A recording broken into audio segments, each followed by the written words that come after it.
need approval, a motion for approval of minutes of the April 9th, 2026 board meeting. Motion to approve. Eva's got the motion. A second.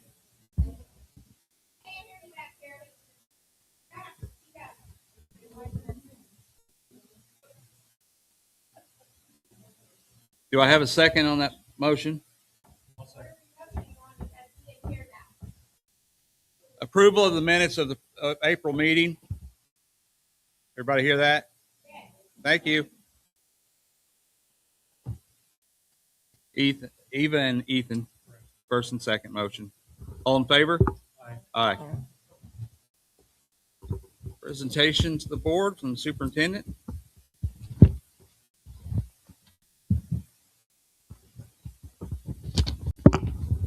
Hey, my name is Sue Lanham, and I am the superintendent here, but I need to set the record straight because I need my perspective to be known.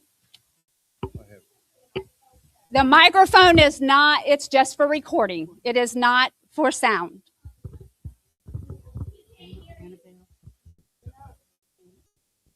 I'm going to do my best.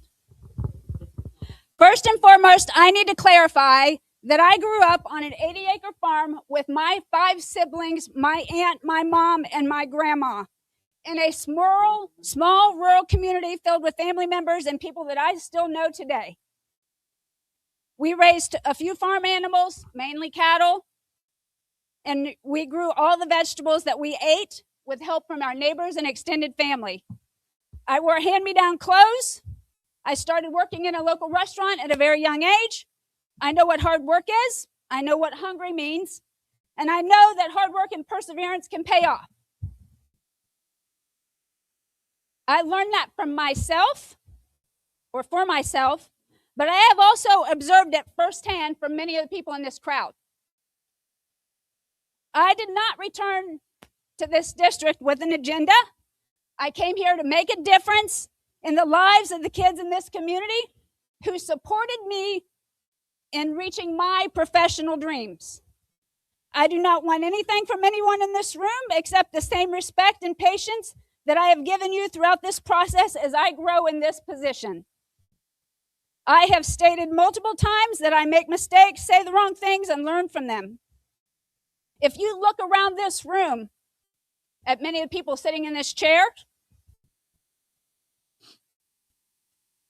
you will see that I have turned to many of these people for guidance and perspective as I make both simple and the most difficult decisions. And I thank these individuals on a daily basis. And if I don't, I need you to know that I appreciate it. I appreciate the staff. I appreciate the kids. I appreciate the people in this community. Over the course of this year, I have repeatedly said that I do not plan to close the farm or construction trades class or the welding class. I agree with hands-on learning, and I would love to continue to expand that.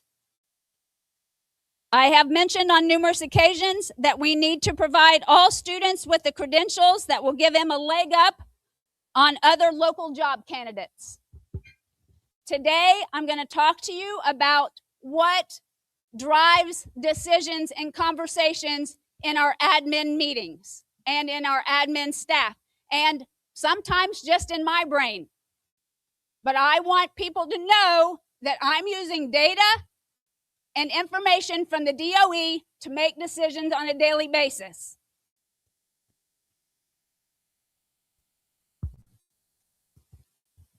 Back on the table, there's a packet. I made 25 of these.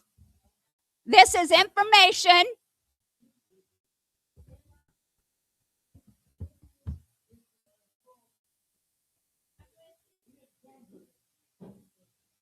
Who is that?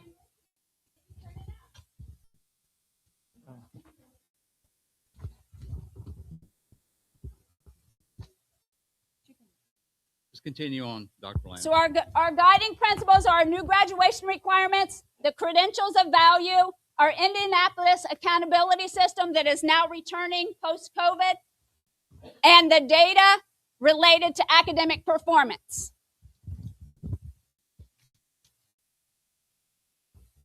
The new graduation requirements. This first page on the front, in the class of 2029, these are the graduation requirements to graduate after 2029. It's changed. There are more things on here. It looks different. I'm going to grab my notes because I have written all over mine. Okay? And I'm going to ask, I saw Callie here, if she has input to add, I would appreciate it because she has given me a lot of the information that I have, and we are all still learning this process. Indiana is updating the requirements to be more flexible, more career connected, more student choice, and have real world preparation, except for the front of this paper. We cannot veer from this. These are the requirements to graduate after 2029. This also plays into the new accountability model. Remember, how many of you remember pre-COVID how they had accountability where it was an A through F grade rating for every school and every school district? Remember that? Guess what's coming back? It's starting this year. We will get our grade in December. It will be held harmless for 1 year. So that is, and there's a lot of conversation and a lot of work that's gone into looking at student data related to that accountability model because every kid's count.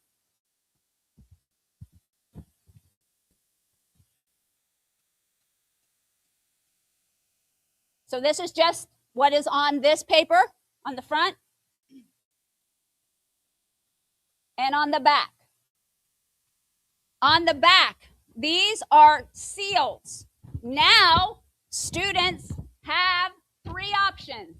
They can do an enrollment option and earn an honor seal. Once again, this goes into our accountability model. They can do an employment option and they can do an enlistment option if they decide to go into the military. Here is an honor seal.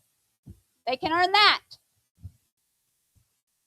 Going down here, this is the Honors Plus seal.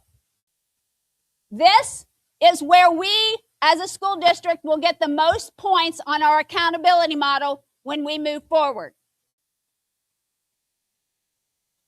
There's a point value tied to all of these little pieces, and it's kind of a lot of,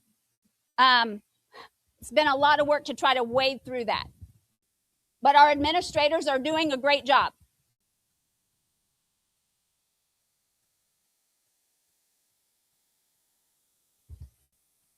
We have to continue to offer high-demand career pathways that align with community needs.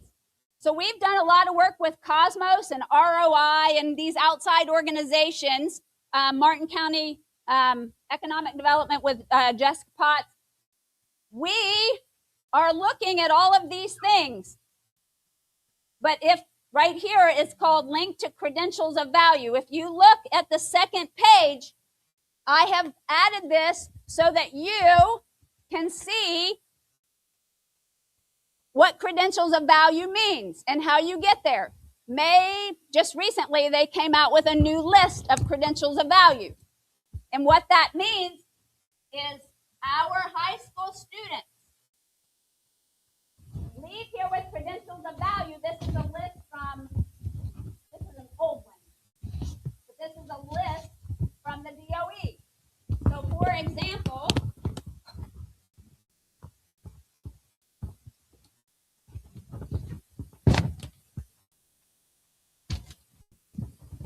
for example, if you look at these credentials of value and you look under art, entertainment, and design credentials, there's a list of courses here, and then there's a list of trainings that they have to take or assessments. If they do that training and take that assessment, that will earn them a credential of value. The interesting part to all of this is over here, there are numbers. And in order to go back to that graduation pathway, in order to be Honor Seal Honors Plus seal, you have to score a 4 or 5, correct? There has to be a total. These have to add up to 4 or 5 for the credentials of value. We are working to ensure that our kids have opportunities to graduate with these credentials of value so that when they look at this economic development for Region 8, they can go in and they can find a career where they can take this credential and get a job. Or have a leg up on somebody else who's also trying to get that job, right? That's what credentials of value are. And now, the newest one came out last week. They've updated this. So in that document that I gave you, you can go through and see. You can click on these links if you Google this. This is just a brief overview of what that credentials of value means, what it looks like. Very brief overview. You can also come in and sit with me and I'll take you through it because I have had to have multiple people sit with me to take me through it, and it's a constant, almost everyday conversation.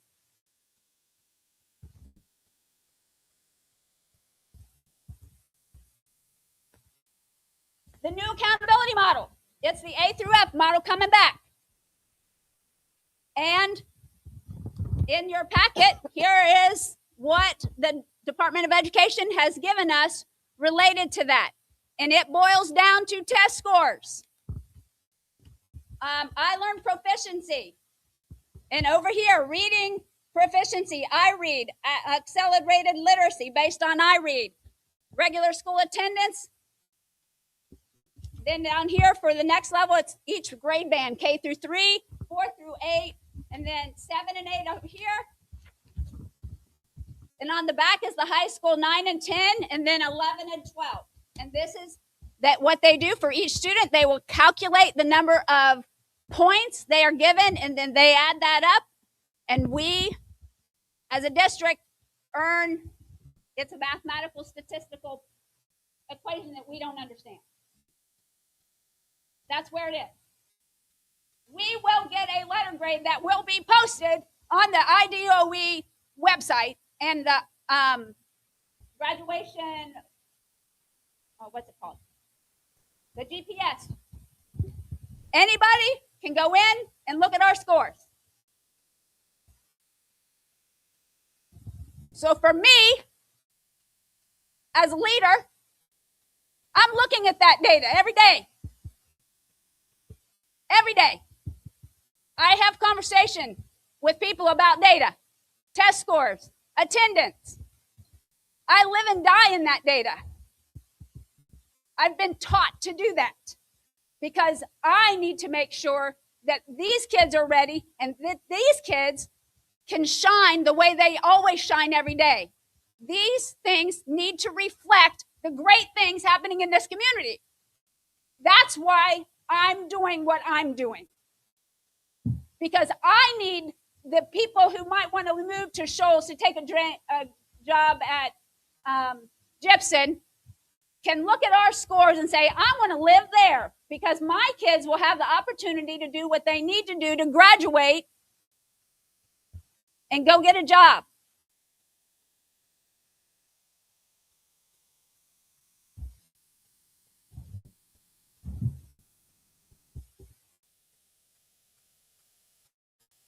This is what we're measured on.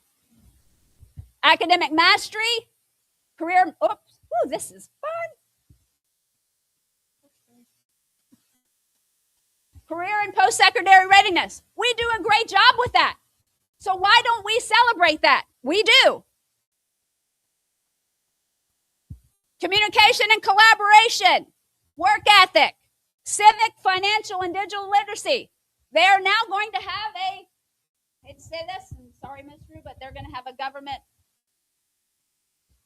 assessment. It's coming in the next couple of years. These are not choices that we get to make. I can't decide that we're not taking it.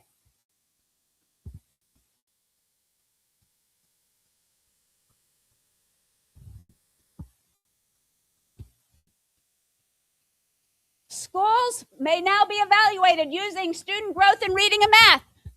I'm looking at those test scores. How can we get our kids to grow? How can we make sure they pass iRead? How can we make sure that they have what they need to be here every day? Graduation rates, SAT participation and performance. I'm going to show you some data here in a few minutes where it was projected that 42% of our juniors at some point between the year of 2021 and 2025, 42% of our juniors were slated to pass or projected to pass or to do well or score a certain score on the SAT. These career certifications, as I talked about, credentials of value, post-secondary readiness. Are our kids that go to college ready to go to college? We have conversations about that all the time. I have people who question me. Are our kids ready? Why are our kids ready? How are they ready? Are we teaching them critical thinking skills? Are we doing depth of knowledge, learning how to teach kids to have a higher depth of knowledge? These are all education terms, but these are all things that I have been taught that is the way for academic and career success for people. Whether you decide to go to college or not, I'm going to tell you right now, some of my best thinkers in my life have done a lot of problem solving on the farm or at work or deciding how wide or big to build a deck. These skills go all levels of life. But we have to prepare our kids to make sure they are ready to do what maybe they don't want to do it when they first leave, right? I mean, I don't know how many of you, but I learned right off. It took me a little while to figure it out. But when they were ready, or if they ever decided to, they can move further with their education. Or they can get a higher level salary on the pay scale, 50 cents an hour. I know Jasper Engine, a few years ago when I was working with them, they would offer a certain amount more per if the kid came in with certain things and could provide evidence of that.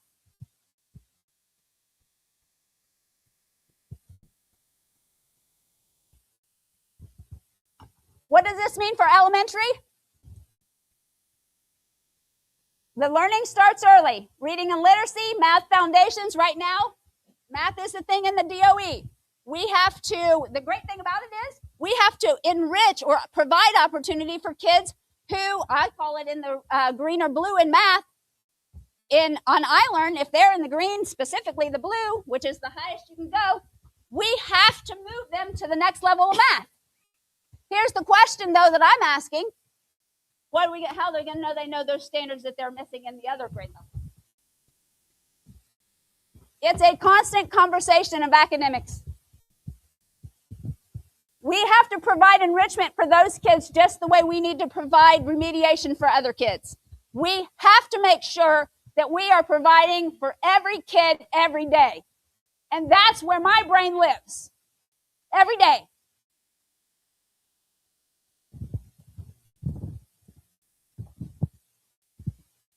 So middle school this year, and Miss Eubank, feel free to jump in, but in middle school next year, they get to take some of these CTE classes for high school credit. So they get introduction to ag, they have introduction to business, introduction to computer science, construction, exploring education's professions, engineering essentials, or introduction to healthcare careers. And that is basically the bottom level of class for high schools, and they get high school credit for that. Is it one per semester? So they can take 2 of them, 1 per semester. They can start exploring early. She's a little excited about that, and the kids are too. What does it mean for high school? They can earn college credits, they can explore career pathways, they can gain workplace experience through work-based learning. I'll go back to this right here, this Honors Plus seal. If you go to the column with employment, to get an Honors Plus seal, they have to complete additional work-based learning, a total of 650 hours in 1 or more experiences.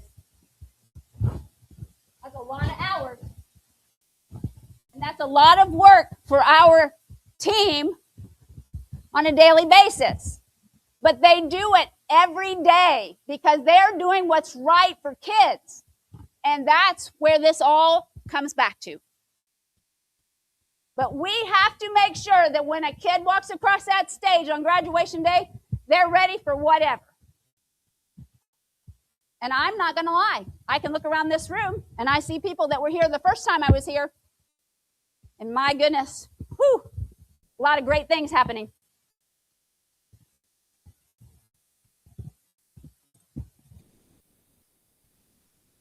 Every day the conversation is, are we being challenged and encouraged to grow?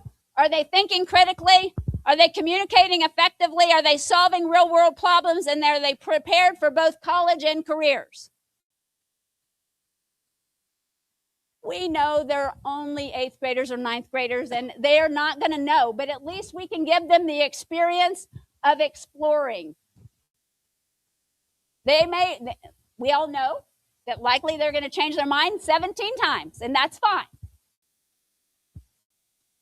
But we have to be there to support them along the way. Before they graduate, when they graduate, and after they graduate. Those doors don't ever really close.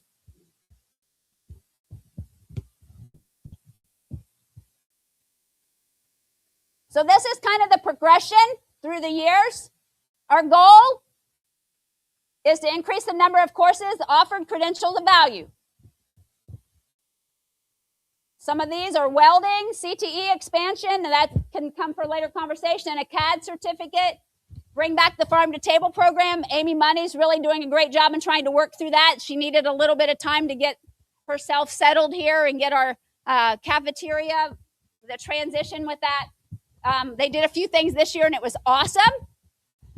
We need to make sure kids can maybe have safe serve certifications and continue to grow our own teachers. We're very blessed that Miss Cage we have talked to her about teaching an education pathway because we have seen other schools doing that and they have been growing their own students to come back and teach. And it's been a great experience for others, and we are going to start that pathway with the first class.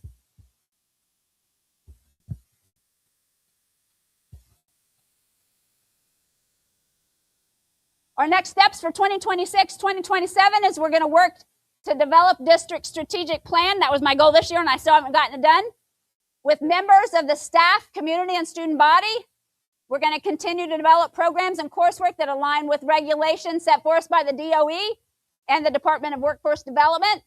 We're going to continue to improve student achievement and test scores through strong instructional practices and support.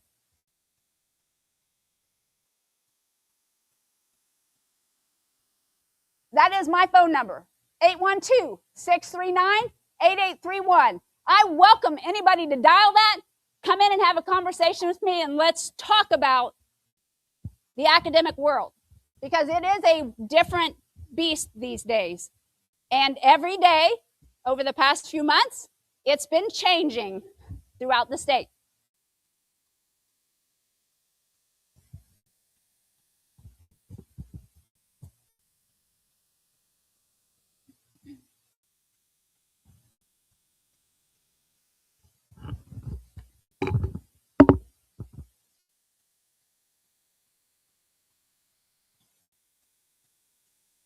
I'm going to introduce Chad Blacklock.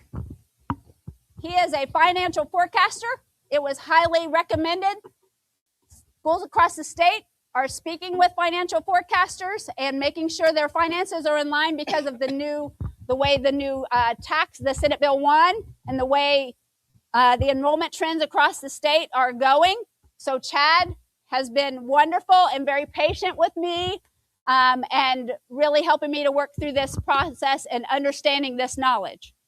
We also have our financial budget consultant, Brian Harmon. He has been helping our school district since 2022 with our financial budget. We have to get it right. We are following our finances with a fine-tooth comb, half the day I spent about talking about academics and college career readiness. The other half of the day, I've got my head buried in a spreadsheet with Kendra Wright, who I can't thank enough for. We are doing our due diligence every day. And I'm sorry if you do not think it's good enough. Chad, I will.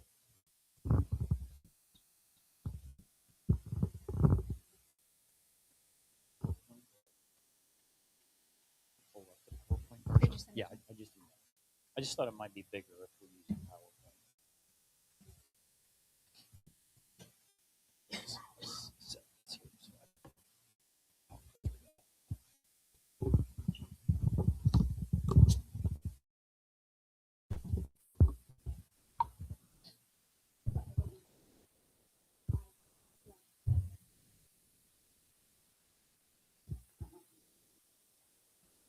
I download it.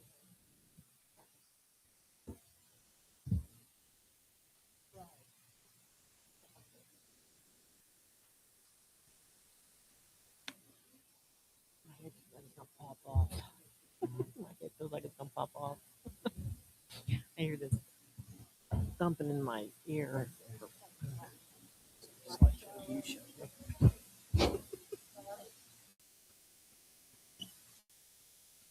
Perfect, thank you.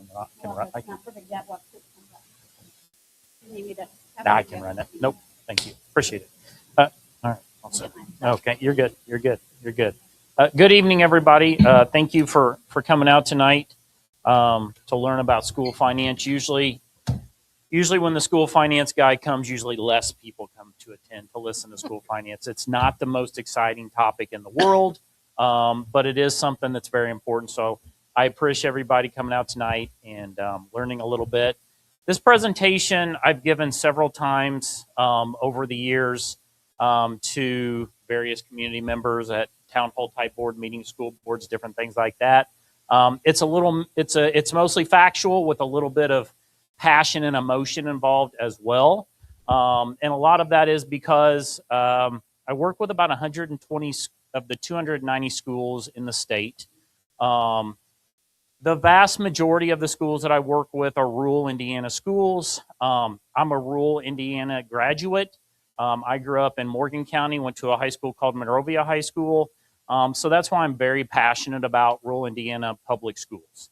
And so this is my bread and butter and where I like to be in the schools that I like to help the most. Just real quick, a little bit about my background. I originally was a teacher. I taught for 6 years in Plainfield. And then I got into the business side of schools. I was a director of finance and operations for Vincennes Community Schools for 2 years. And then I was at Franklin Township Schools, which is up in Marion County. I was their CFO and COO for 9 years. I then got into doing what I do now, which is traveling all over the state and helping school boards, superintendents, administration, just really try to navigate the complexities of public school finance, how to optimize resources, and how to just make sure that we're keeping our public schools financially solvent and able to provide the community and the kids of the community the services that they need and deserve. However, that has become quite the challenge over the last probably 10 years. Running a school district financially, this is my 18th year doing it. It's not the same as it was 18 years ago. It's not the same that it was 10 years ago, quite honestly. There's a couple different factors that really start to play into that. That's what I want to make sure that all of you have an understanding of tonight. I want you to understand the work that your board and your superintendent has been doing with me over the last probably 6 or 7 months. And I want you to understand a few major points about running schools financially. And maybe walk away with some passion about understanding this and then what next steps are that you might be able to do to help your rural Indiana school. Because at the end of the day, we all want this school district to be successful. A lot of legislative changes that I'm going to talk about are really starting to impact how we run schools. It impacts the funding coming to our public schools. And I'm going to talk about a lot of those legislative changes as I go throughout this particular presentation. But a lot of at the end of the day, the revenue that's coming into our public schools is not keeping up with the expenses going out. And so when you have multiple years of revenue being under expenses, but yet, as Sue went through in her presentation, all these things, these new requirements and different things like that, they all have price tags with them because a lot of them are new programs, changing programs, might be adding staff. And so as the finance guy, when I see that presentation, I see dollar signs. And I think, how are we going to afford a lot of these things? So our expenses are going up, just like when we all go to the grocery store, expenses have gone up. Expenses in school districts have gone up, but the gist of it is the revenue is not keeping up with the expenses. All school districts, every school district around the state, our staff, number one priority, and we're trying to make sure that we maintain fair and competitive pay for our staff. We're trying to make sure that we attract, retain highly qualified teachers, principals, custodians, bus drivers, all of that. And to keep up with that, it costs additional dollars to do that. This is a big one that I think probably a lot of you in the room don't probably truly understand the impact that this bullet point that I just brought up is having on the majority of our rural Indiana schools. The fact of the matter is today that parents and students in the state of Indiana have a choice as to where they send their kids to school. That is different. I graduated in 1991 from Monrovia High School because I lived in Monrovia High School's boundaries. I didn't have any other choice. My mom every summer didn't come to me and say, hey, Chad, where do you want to go to school in August? Do you want to go to Mooresville? Do you want to try Martinsville? Do you want to try a virtual academy? Like, what is your choice? Because we have a choice. That wasn't a thing for me, so I went to Monrovia. The fact of the matter is today that our kids and parents have a choice. And the legislative changes that have come down from the state have made having a choice expanded upon. And so every one of my superintendents and school boards are trying to figure out how does that look for us? How do we react to that? Do we market our school district? Do we go try to attract kids from other school districts? How do we keep our own kids at this school district? Do we start a virtual school? These are all things that are, while they've been coming down the pipe for the last 5 or 6 years, in the last 2 to 3 years, they've just kind of blown up. And now we're really starting to see the impact of this, and it is impacting Shoals Community Schools from a student standpoint, but also from a financial standpoint. So as we go through, I want you to just kind of think about that and think how that is impacting our district and what we can start to do about that. And I'm going to give you some data, some numbers on what that looks like. I already kind of mentioned this, inflation. Like I said, we all see it. Just to give you an idea of how some of this is impacting public schools, we have to insure all of our buildings. Like we probably have insurance on our properties at home. The insurance to insure all of our buildings and school districts, and every one of my clients has told me the same thing, the premiums have quadrupled over the last 4 years. So maybe 4 years ago, they were paying $200,000 in annual premiums. Now it might be $800,000 for annual premiums. Well, when you start to think about expenses going up that much on that one account line, and you think about how many teachers could we have hired with that amount? Or how much could we have given in pay raises? Those dollars start to really add up. A brand new 60-passenger school bus 7 or 8 years ago was $125,000. Today it's $225,000. So that is a lot of the way that a lot of these inflationary measures have started to really impact schools. The last one, we've got a lot of schools in Indiana that are turning to operating referendums as a way to bring in additional revenue into their school district. Your school district is not talking about doing that. In the past, we've had probably about 5-ish schools on a ballot running operating referendums. We have about 35 to 40 confirmed operating referendums in the November election of this year. That is mainly due to the fact that inflation, the cost of inflation and expenses is not keeping up with the revenue. So one tool in the toolbox for a school district if they want to keep up with these expenses and not have to make expense cuts, is they can go to the community and say, would you support us in giving us additional tax dollars? Okay. A lot of words on this slide, but over the last probably 5 or 6 months, the work that I've done with your school board, your superintendent, your business manager for your district, we are starting to create a 3 to 5 year, what I call a financial roadmap. Traditionally, most school districts budget on just kind of a year-to-year basis, and our budgets are a calendar year. They go from January through December. The work that your school district has started to do is to say, okay, we got to be solid in our budget year to year to year, but we want to start looking 3 to 5 years down the road. What if enrollment drops by X, Y, or Z? What if the state gives us X, Y, or Z in new revenue? What if we give X in pay raises? So thinking about a lot of different variables based on historical trends, and now starting to push that out, because what we want to make sure of, that we don't make any financial decisions today that put Shoals Community Schools in a bad financial position 3 to 5 years down the road. That is the work that we're trying to do, and it is good work. Not every school district in the state does it. So I commend the board. I commend your administration for taking this on. I've met with the principals. I talked to your teaching staff and had numerous meetings with these individuals here. They're trying to learn. They're trying to figure it out. And we're trying to make sure that we position your school district in the best financial position that we can moving forward. All right. So I like to make sure that anytime I talk to a group when it comes to school funding, this is not something that our regular Indiana citizen probably really takes a deep dive into on a daily basis, how are schools funded. So again, I have a captive audience, so I'm going to try to make sure I get this out if I don't get anything else, the message out. Public school districts in Indiana have 2 main sources of revenue. The first source of revenue is what we call state funding.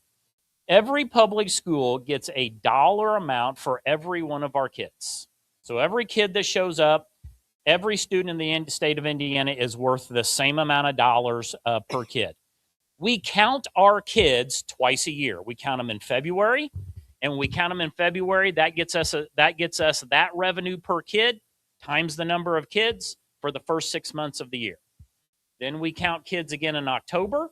That count gets us that amount of revenue times those kids for the last 6 months of the year. The reason that is important, the spring count in February might be 1,000, and the October count in the fall might be 950. So if we lose 50 kids in that 6-month period, guess what? We lose funding for 50 kids in that 6-month period. And then we take another count the next spring. And if enrollment drops down to, let's say, 930, we lose funding for 20 more kids. And so I'm going to show you guys tonight what your enrollment trend has been and talk about spring to fall, so that you guys really understand what your enrollment's doing, because to me, funding and our kid count are the same. And that's why that number is very important to us, what your kid count is doing every 6 months, okay? The other type of revenue that we bring in, property tax. Property tax in Indiana has gotten a lot of attention over the last 6 or 7 years, mainly because assessed value has gone up. We pay property tax in the state of Indiana based on the taxable value of our property, whether it's a home, farm ground, a business, whatever that might be. Over the last 6-7 years, assessed values, taxable values have gone up by historical amounts. Therefore, property taxes have gone up. The legislators are starting to put things into place to try to start to bring that back down. We're going to talk a little bit about tonight some of those things that went into place. I'm sure Martin County, you guys have all gotten your tax bills. I'm going to give you a couple things that you can go home and take a look at on your tax bill that you might see how some of this relief was given out this year. Property tax in public schools in Indiana funds 2 things. It funds, number one, debt.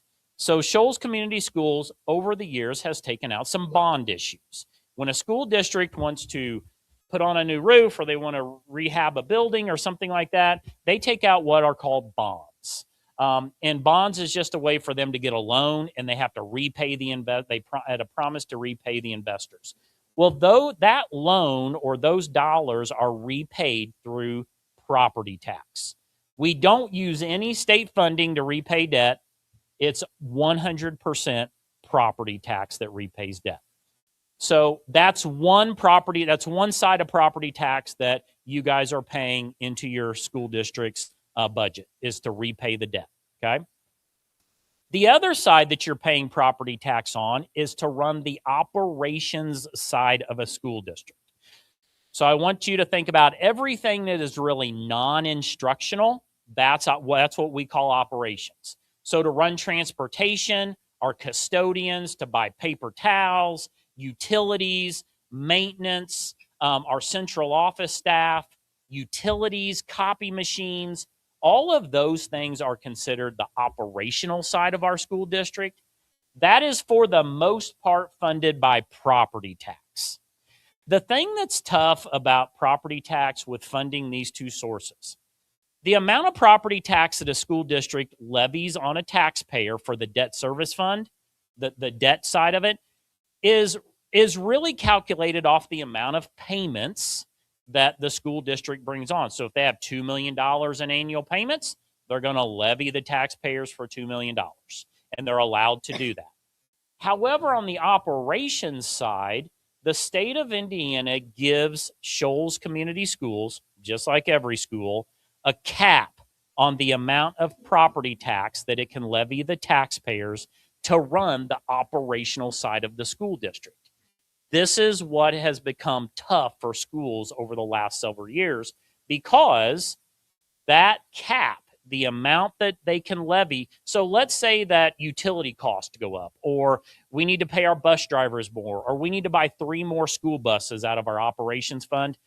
The school district cannot just levy the taxpayer for additional dollars to do that. They don't sit down and do the math and say, well, this is going to cost us another $750,000, so we're just going to levy the taxpayer for $750,000 more. Not how it works. The amount of revenue that they can levy is given to them, and they have to keep their budget or their expenses within the revenue amount. And that's kind of what I was saying earlier, is that revenue amount is not keeping up with the expenses that are going up in the operations fund, the utilities and the bus cost and those types of things. That's what's driving a lot of school districts to either, you have 2 choices. You can either A, run an operating referendum and ask the community to pay more in property tax to fund those things. And a lot of communities and school boards just don't want to do that. The other option is you reduce expenses. And that's what a lot of schools are forced with. I read 2 more headlines this morning on my news app of school districts making cuts that they've never had to make before. A lot of schools are having to do that. And a lot of it is because inflation is causing expenses to go up. The revenue isn't keeping up with it. School districts have no other choice. They have no additional way to bring in more revenue other than doing that. Okay? Okay. A lot of times in school districts, you might hear us talk about funds. I've used the word funds tonight. The state of Indiana says that public schools, they have to use this state prescribed accounting system. Okay? And all it means is that in our ledger, our accounting software, we have to bring in revenue, and we have to put it in its own little, a lot of times we refer to them as buckets. The technical term is a fund. So one of our funds or buckets is the education fund. The education fund, what the revenue that goes into that fund is all of this state funding. All of our state funding, 100% that we get for every kid, goes directly into this fund. The state of Indiana also tells your school district what they can and can't pay for out of that fund. So the revenue goes in, and what they can pay for out of that fund is teacher salaries and benefits, principals, speech pathologists, any staff member that is tied to a building and they are instructing or overseeing kids on a daily basis, they're paid for out of this fund, as well as copy paper, curricular materials like textbooks, any software that we might use to run a school building. Those types of things are paid for out of this fund. We don't pay for transportation out of this fund. We can't pay for debt out of this fund. It is 100% instructional cost.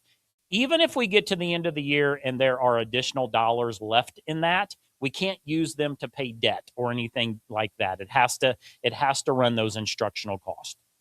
We then have here in green the operations fund. I've talked tonight about operations. That's property tax dollars that go into that fund, and we run the operational side of the school district that I talked about. We then have the debt fund. I've talked about that. Property tax funded is the revenue source, and we repay debt out of that fund. School districts that run an operating referendum, they have its own, that operating referendum fund is its own separate fund, and the school pays for out of that. When a school runs an operating referendum, they have to tell the public, we're running an operating referendum, we're asking you for this amount of money in extra tax dollars, and we're paying for this with your tax dollars. So the school district has to actually make it public and tell the community, this is what we're doing with your dollars that we're asking you to give us. And that's what they would pay for out of an operating referendum fund. Okay. The rainy day fund, you guys do have a rainy day fund. The rainy day fund does not have an ongoing source of revenue. A school district can, if at the end of a budget year they have some leftover cash in the education fund, the operations fund, or the operating referendum fund, they can transfer it to rainy day. And the board can authorize a transfer. It goes in there, and it just kind of stays. What most school districts do with rainy day funds is they will use it usually as like one-time purchases. You know, like let's say we need to, I don't know, resurface a track, or we need to put some asphalt on the high school parking lot. They might pay for that one-time expense out of rainy day, mainly because there's not an ongoing source of revenue into the rainy day fund. No property tax dollars go here. No state funding goes directly in there. It's purely transfers out of the other fund. You cannot transfer anything out of debt anywhere else. It has to stay in debt. But you can transfer out of those other three funds into the rainy day fund. And so it's important, you know, throughout the rest of the presentation, you kind of understand this basic kind of format of the revenue source and what we pay for out of each one of the funds, okay? Okay, I want to talk about this slide real quick. This goes back to property taxes, and it's just another way to look at the property tax dollars. The debt fund that I talked about before, debt service fund, it's basically, I like to say it's needs-based because it's based on the amount, the amount of property tax is based on the amount of payments that the school district has. They're required to make their debt payments every single year. We make debt payments in June and December, and so they're going to levy the taxpayer the amount of money to repay that debt. The operations fund over here, I like to put in there that it has a cap, and we cannot exceed the cap. We have to keep the expenses really within that cap. Okay. All right. I'm gonna for the interest of time, I'm gonna jump through a few of these. I want to go to probably this slide right here.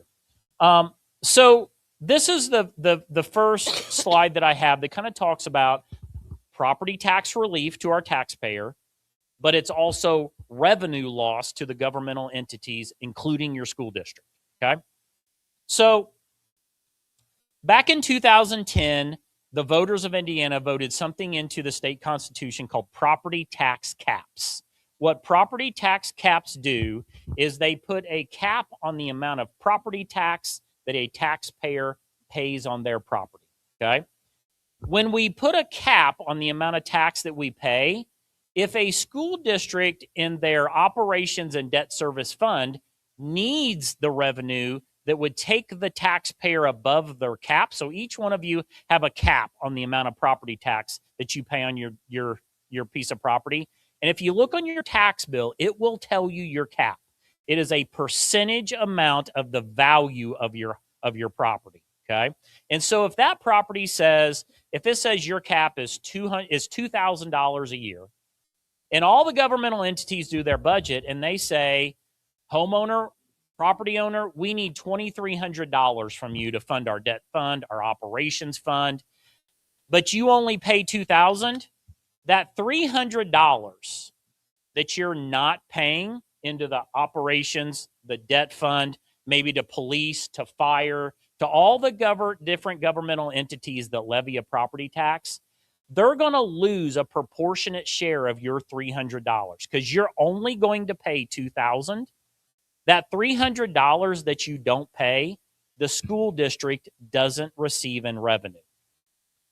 These two lines right here, the $141,500 and the $13,300, if you sum those together, that is the amount that Shoals Community Schools is not receiving in property tax in 2026 because of property tax caps that were put in place back in 2010. This is nothing new. We've been working with a number kind of like that since 2010 because we voted these into the Constitution in 2010. But I'm just saying this is revenue loss that your school district is losing in its operations fund through property tax due to property tax caps. What is new is this line right here. Starting in 2026, a piece of legislation put into place 2 years ago says that every homeowner, so if you own a home and up to an acre of ground, that is considered a homestead, that you are going to receive in the tax bill that you just received a dollar for dollar homestead credit. The homestead credit states this: you are going to receive the lesser of 10% of your total tax bill up to $300. So it's got a cap of $300. So let's go back to my $2,000 example. If your home has a cap of $2,000 and your tax bill says you're at your cap and you pay $2,000, you are then going to get the credit off of the $2,000. So you're going to get the lesser of 10% or $300. You're going to fall in the 10% category. So you're going to go from paying $2,000, you're going to get a $200 credit. Now you're paying $1,800. Okay. The $200 that you didn't pay is property tax revenue loss to all the governmental entities in your taxing boundary. So it's property tax relief for the homeowner, but it's revenue loss for all the governmental entities. The state is projecting that in 2026, that's going to be a new revenue loss of $64,400 for Shoals Community Schools. That credit does not go away at this point. It's in place forever. So that new loss of $64,400, that's something new that we're trying to figure out. How do we work through? How do we work through that? Because, that's a pay raise. That's a teacher salary. So that's a revenue loss that in our operations fund, that part of our long range plan we've got to work with because that's not going away. Okay. So you can go home tonight, look at your property tax bill, pull it out. There's a line on there that says new supplemental homestead credit or something like that. And it'll show you what your credit is that you received off your bill. All right. This is something, a lot of numbers here. Basically what this says at the top, remember me saying that every kid is worth a dollar amount that goes into our education fund. We call that the foundation funding. And all this is, I keep touching that. All this is simply showing is what that foundation amount has been going back to 2022. So right now we're getting $6,967 for every kid. That's what every kid in the state of Indiana, not just Shoals, is worth. That is our state per student funding right now. Starting in July, it goes up 1.5% to $7,071. The reason that I point this out is something new that happened over the last couple years. In 2023, we stopped charging for textbooks. We no longer charge parents the $200, $300, $400 fee that we used to charge for the textbooks and the curricular materials and those kind of things. However, the school districts still have to buy the curricular materials. We're still buying textbooks. The cost didn't go away, but the revenue source did. Okay. So in the first year, in 2023 and 2024, the state of Indiana was giving the school districts $155 roughly dollars per kid to help buy the curricular materials because we weren't charging the parents anymore. Then, after 2 years, starting in 2025, the state took the grant away. And so that $155 that your school district was getting to help pay for the textbooks, that's now gone. The curricular material cost is still there. So that is another, and we pay for those out of the education fund.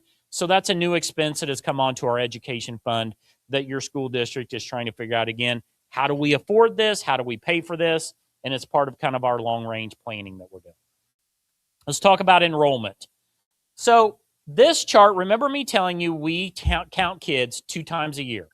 We count them in February and October. So I'm going to go back to 2019 and show you what your enrollment count has been. Remember, we lose 1 kid, we lose $7,000, okay? So in the February count of 2019, your school district counted 616 kids. We received funding in our education fund to pay teachers, principals, instructional assistants, all of the people out of building based on 616 kids. In October, remember, we take another count in October, and this was a pretty good year. We only lost 1 kid. So if you go to my little chart over here, in the fall of 19, down 1. So that means we lost $7,000 roughly because we lost funding for 1 kid in that time period. Then we go to the spring of 2020. We gained. We grew to 628. We were up 13 kids. 13 kids times $7,000. That's how much we got in additional revenue. Okay. Then we took our October of 2020 count. We fell down to 612. So we lost 16 kids. So now we lost 16 times 7,000. We lost that amount of revenue in that 6-month period. Okay. Then in February of 21, we were at 610. Then we jumped up to 653. That was our all-time high. And so we were up 43. Great year. We got additional revenue for 43 students. Okay. So you can start to see what that enrollment count has done since 2019. The most recent count that we took was in the spring of 26. We were down 1 from the fall, and we were down to 564. So if you start to look at, what our enrollment has started to do, really probably since 2022, is really start to take more of a descending path in our count. And so since the spring of 2019, we've lost 52 kids, or about 8% of our total enrollment, okay? Our average annual change, if I go back to the fall of 19 and just kind of average out our ups and our downs, we are down on average 8 kids a year. So on average, Shoals Community Schools between 19 and 2026 is losing on average 8 kids every year, okay?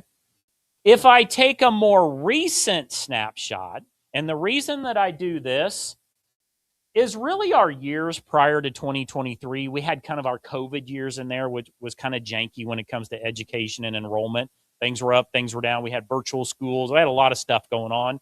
So really, when you get to the spring of 23, that was kind of started to normalize a little bit.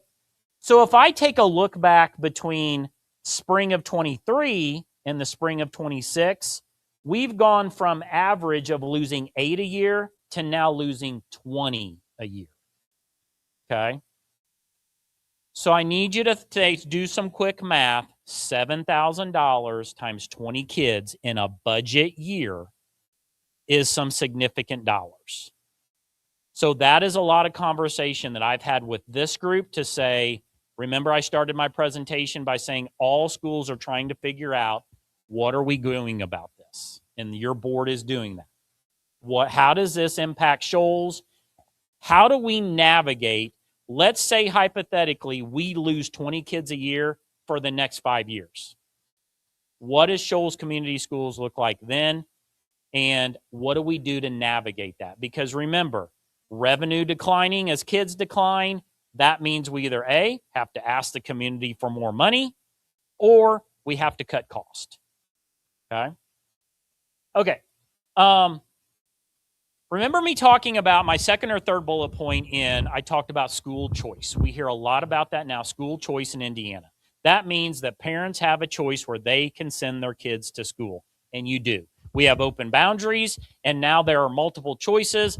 I can pick up this phone and go to Facebook and type in, where can I send my kid to school? And I'll have 10 options pop up. They might be virtual. They might be on the north side of Indianapolis. They might be in Evansville. They might be wherever. But I can quickly find choices for my kid, okay? This is the real data of how that choice is impacting you. And I always do this. I always pull the other schools in the county. So I've got Lagodi on here too. So here's what I'm going to show. Remember, we count kids every 6 months. I've got a 3-count period here to show you what you're looking at. I'm going to start here in the fall of 24. In the fall count of 2024, Shoals Community Schools had 627, and I refer to this number, a lot of people chuckle, I say eligible customers, because we have to start looking as kids as our customers. These are our clients that are coming into our school district. We had 627 kids that lived in Shoals Community Schools boundaries that were of school age and had been or were attending a public school of some type, okay? Of the 627, 559 said, I'm going to go to Shoals Community Schools. So 627 were eligible. We attracted 559. We then had 35 kids that live in another public school boundary. They could have lived in Lagodi. They could have been in DuBois County. They could have been in Knox County. They could have been wherever. And they said, I want to go to Shoals. They were the ones that their mom in the summer said, where do you want to go to school? And they said, I want to go to Shoals. For whatever reason, they chose you as their option. This is what I'm talking about with school choice. Back when I graduated high school, you would have, all 627 kids would have come to Shoals because they didn't have another choice. But now only 559 came to Shoals, but we attracted 35 from someplace else because they didn't go to their home school district. We had 68 of our kids go to another public school. 68 kids that live in your boundaries, in Shoals Community School boundaries, said, I'm going to go to another public school. So another public school somewhere else. That means that the difference between the ins and the outs was a negative 33. We had 33 more kids transfer out than transfer in, okay? So at the end, we had this negative net 33, and you can see Lagodi, they had 821. They had 620 choose them, 118 come in, and 194 go out. So this is what is happening in your county when I talk about school choice, okay? So let's just kind of fast forward down here. So in the fall of 25, I don't have the spring of 26 up here yet. It just came out. But in the fall of 25, our number of eligible customers dropped. We were at 627. Now we're down to 615. So that means we only had, now we're down to 615 eligible kids that could come to Shoals. Of the 615, we attracted 529. So look what happened. We went from attracting 559 down to 529. Lagodi went from attracting 620 down to 593. So they're in a similar boat. It's not just you guys, okay? Then we had 36 come in from another public school, and that was fairly consistent. We had 66 go out. Why do I keep doing that? We had 66 go out, and that number was down. We want that number to go down. We want that number at 0. We don't want any to leave. We want that number to be 0, okay? So we were, at the end of the day, a negative net 50, okay? Because we also had 20 kids. We hadn't had this before. we had 20 kids choose and use the voucher program. So in the state of Indiana, we now have the voucher program. It's called the Choice Scholarship Program. That means that parents can take state dollars and they can go to a non-public school, a parochial school, and they can use that funding to help pay that tuition from the state. You hadn't, in these 2 count periods, had any of those, and then we went up to 20. Okay? Now, you're probably all sitting there thinking, like most people do, where are they going and where are they coming from? Which is on this slide.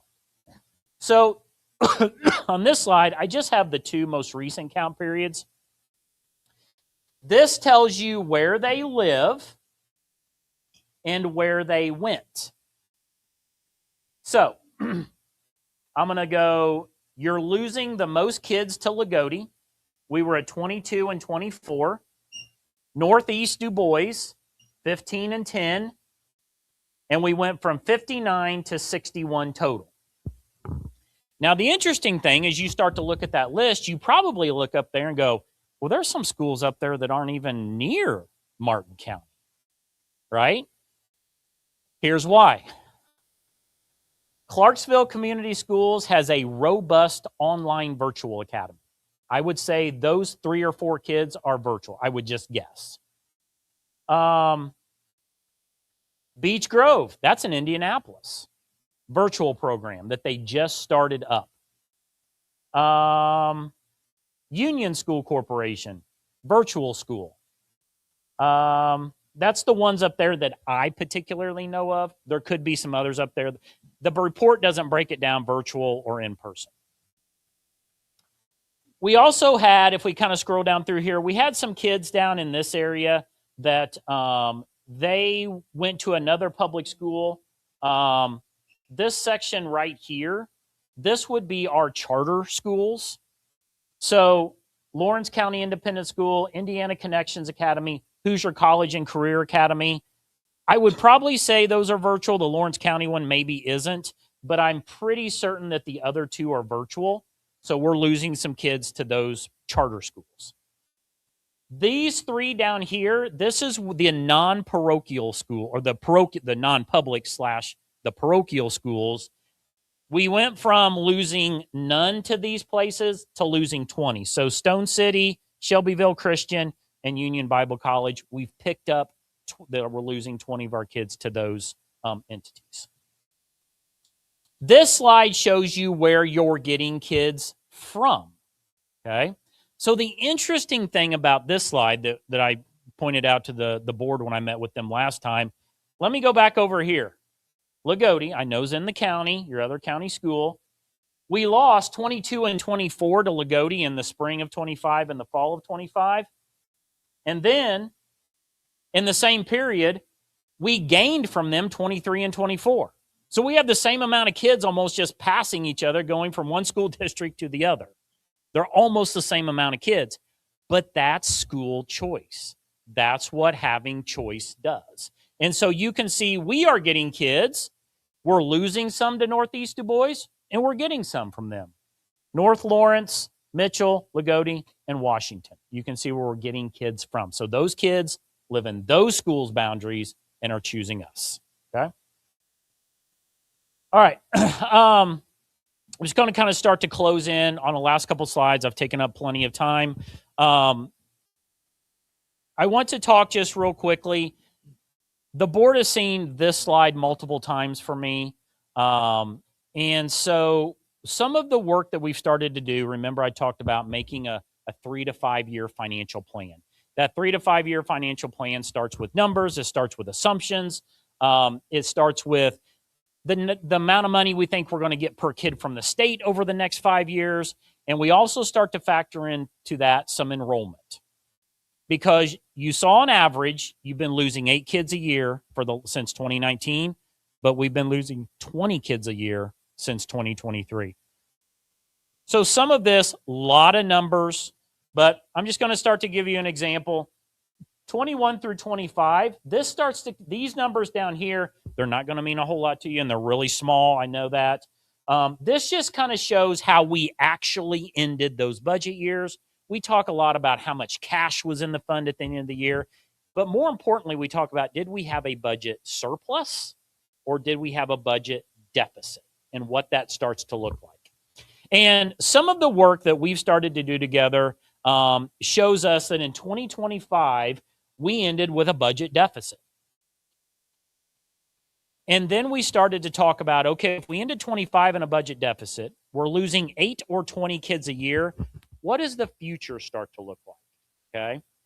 And this is kind of the beginning of the work that we've been doing, kind of peeling back the layers of your financial picture to say, if we keep losing just 8 kids a year, based on our current level of expenditures in your school district, that means no pay raises moving forward. The cost of insurance doesn't go up. Everything just kind of remains flat as a baseline. If we're currently spending into our budget, we're just going to keep spending into the budget.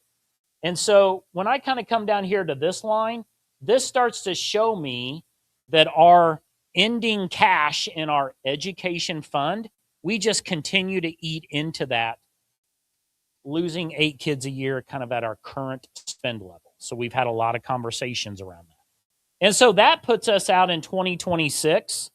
We're at a negative $1.8 million in cash in 2026 through that picture. If we pump that up and we say, well, we're going to now start losing 20 kids a year, which is what we've been doing since 2023, now that puts that ending cash at a negative 2.7 million. So not great news. I know that's a little depressing. A couple things to think about. I talked about you guys declining in enrollment. 2019 through 2025, 68% of the 290 public schools in the state are declining in enrollment. So I'm going to say that again. Over the last 5 years, 68% of the 290 public schools are declining in enrollment. You guys are one of those statistics declining in enrollment. This board and your superintendent, and I hope our community and our administrators help to figure out, how do we stop that? How do we stop losing kids? How do we keep Shoals community kids going to Shoals community schools? I think that's number one. My hometown of Monrovia, same thing. They're dealing with the exact same situation. They're a little bigger. They're about 1,500 kids total. I have these same conversations with them. They were growing in enrollment, and now they're declining. And so they're having the same talks. I unfortunately give this same presentation a lot. This is what we are trying to navigate at the end of the day. How to keep funding expenses, keep providing the services, but we know that enrollment, thus funding, is declining moving forward. Okay? I'm going to stop there. Anybody, you guys want me to add anything? I've spoken probably over my allotted time. I have a captive audience. I'm happy to. You guys good? I cover everything? Okay. I do really appreciate all of you coming tonight. You probably necessarily didn't come because you saw on the agenda that the finance guy was coming to talk. I'm not the life of the party anywhere I go. But I hope you do leave here tonight with a little better understanding of school finance and how it works. There are tons of resources. Again, I probably know in your spare time you're not perusing Google for Indiana Public School Finance. The DOE website, the Department of Local Government, there are tons of resources out there for taxpayers, for community members to find information about your school. The enrollment report that I showed up here, this enrollment data, this is a public report. But you got to go to the DOE website and you got to dig to get to it. And then you have to kind of analyze it. So all of this data is public and you can find it if you want to do some light reading when you can't sleep. Okay? I'll pause there. Thank you, everybody, for having me. I appreciate it. And I'll stick around for a little bit if anybody wants to ask me questions. Okay? Thank you, Jay. Good? You're welcome. Mr. Harmon, do you have anything to add? I appreciate it.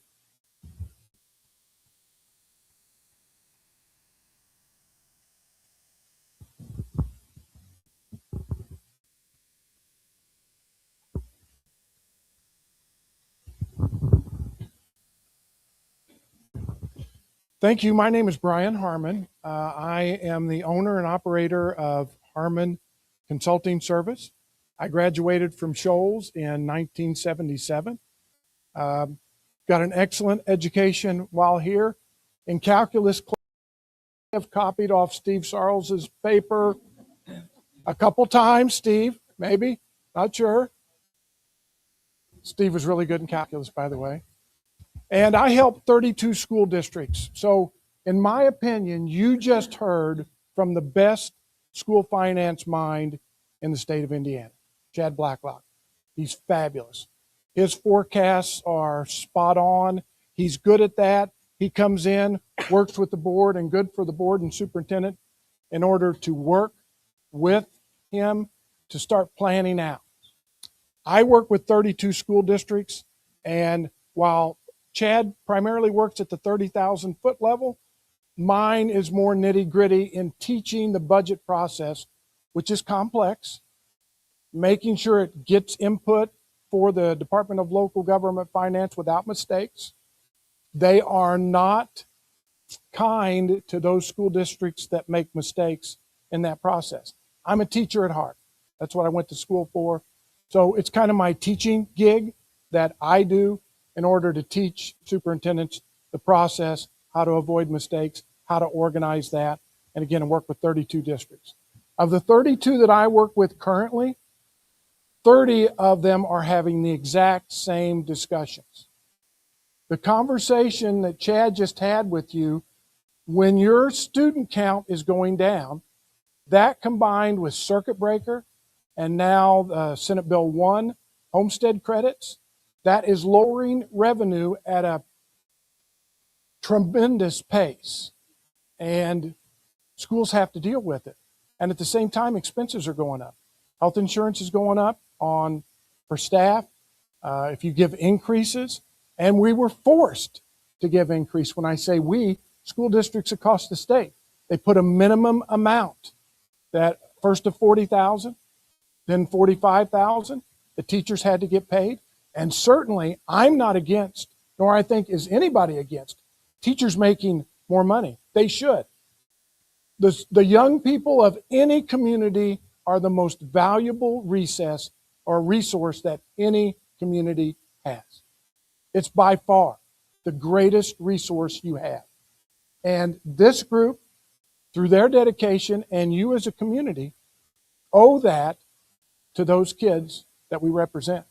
Unfortunately, the legislature over the last few years has put us, and when I say us, all school districts, in a very difficult position.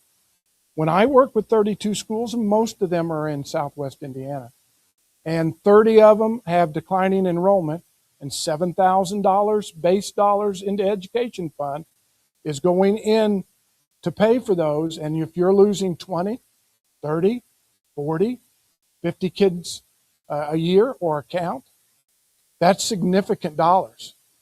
And you can't right size a teaching staff quickly.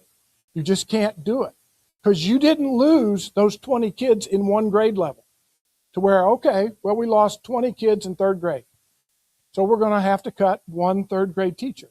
It doesn't work that way. Those 20 kids were spread out through the areas. And you saw that Mrs. Lannon gave the information on the pathways. You have to have curriculum in place to be able to offer those pathways, or you're not a school district. So operating referendum, or what a lot of schools are attempting to do, there will be a record number of operating referendums that will attempt to be passed this next round.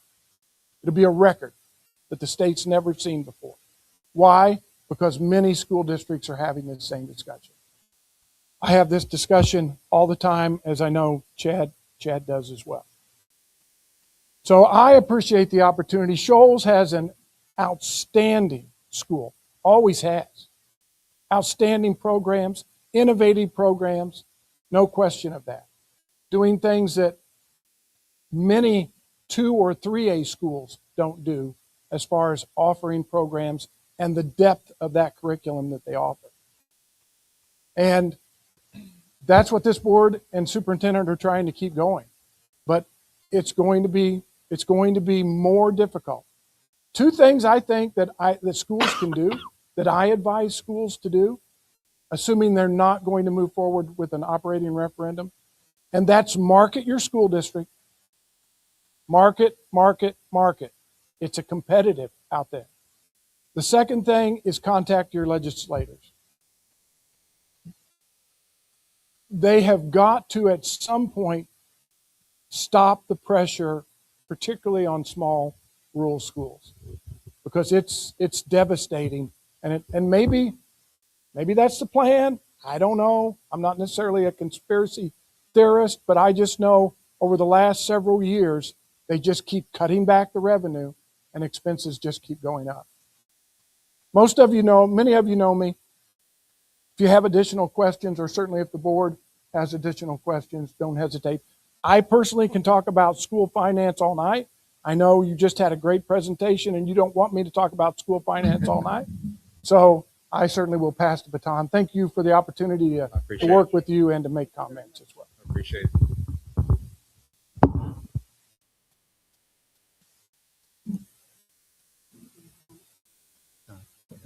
Back to you.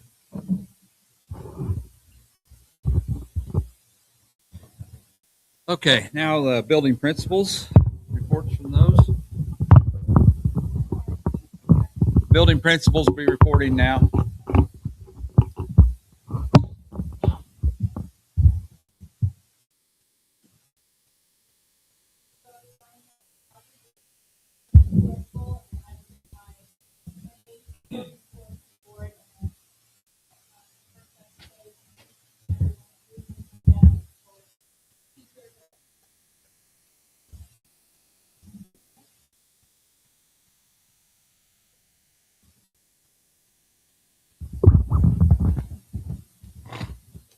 At this time, I'd like to recognize a friendly face at Shoals Elementary over the past few years. Every Tuesday, Mr. Worrell has generously donated his time, supplies, and talent to teach art to our first and second grade students. On behalf of the Shoals Elementary team, we thank you, Mr. Worrell. The elementary would also like to thank the River Rat Retirement Readers Club for donating 1,200 pencils to our kindergarten through fifth grade classrooms. I would also like to take time to thank local businesses and individuals who showered our teachers and support staff during Teacher Appreciation Week, including Bauer Family Coffee Shop, Hawkins Healthcare, Catherine Treadway, and B Sweet. I'd also like to acknowledge Miss Ashley Montgomery for her years of teaching at Shoals Elementary, and Miss Kendra Hovis for her leadership and years of supporting Shoals students and families. The month of May in an elementary school can be described as organized chaos. Our students are very excited for the end of the year and summer break. Our teachers are too. But we also like to hold on to those last few moments of what makes elementary school so memorable. May was filled with fifth grade wax museum, fourth grade Mother's Day tea awards programs, preschool graduation, field day, and even a foam party. Students enjoyed nature hikes, visits to the farm, STEM field trips, author visits, classroom glow and camp theme parties, survival day activities, and visits from DNR officers. Some of our youngest students even were able to watch baby chicks hatch right in front of their classrooms. We are also very proud of 15 Shoals Elementary special education students who participated in the special event track and field. As we close this school year, I just want to simply say thank you to our teachers and staff, classroom aides, office staff, who continue to show up every single day for our students. Your patience, support, and dedication are what makes Shoals Elementary so special. Any questions from the board? How are we doing up in the valley? Is Sandy doing okay? Yep, Okay. Sandy and Mira were able to attend our field day this past Wednesday. Good. All right, thank you. Thank you.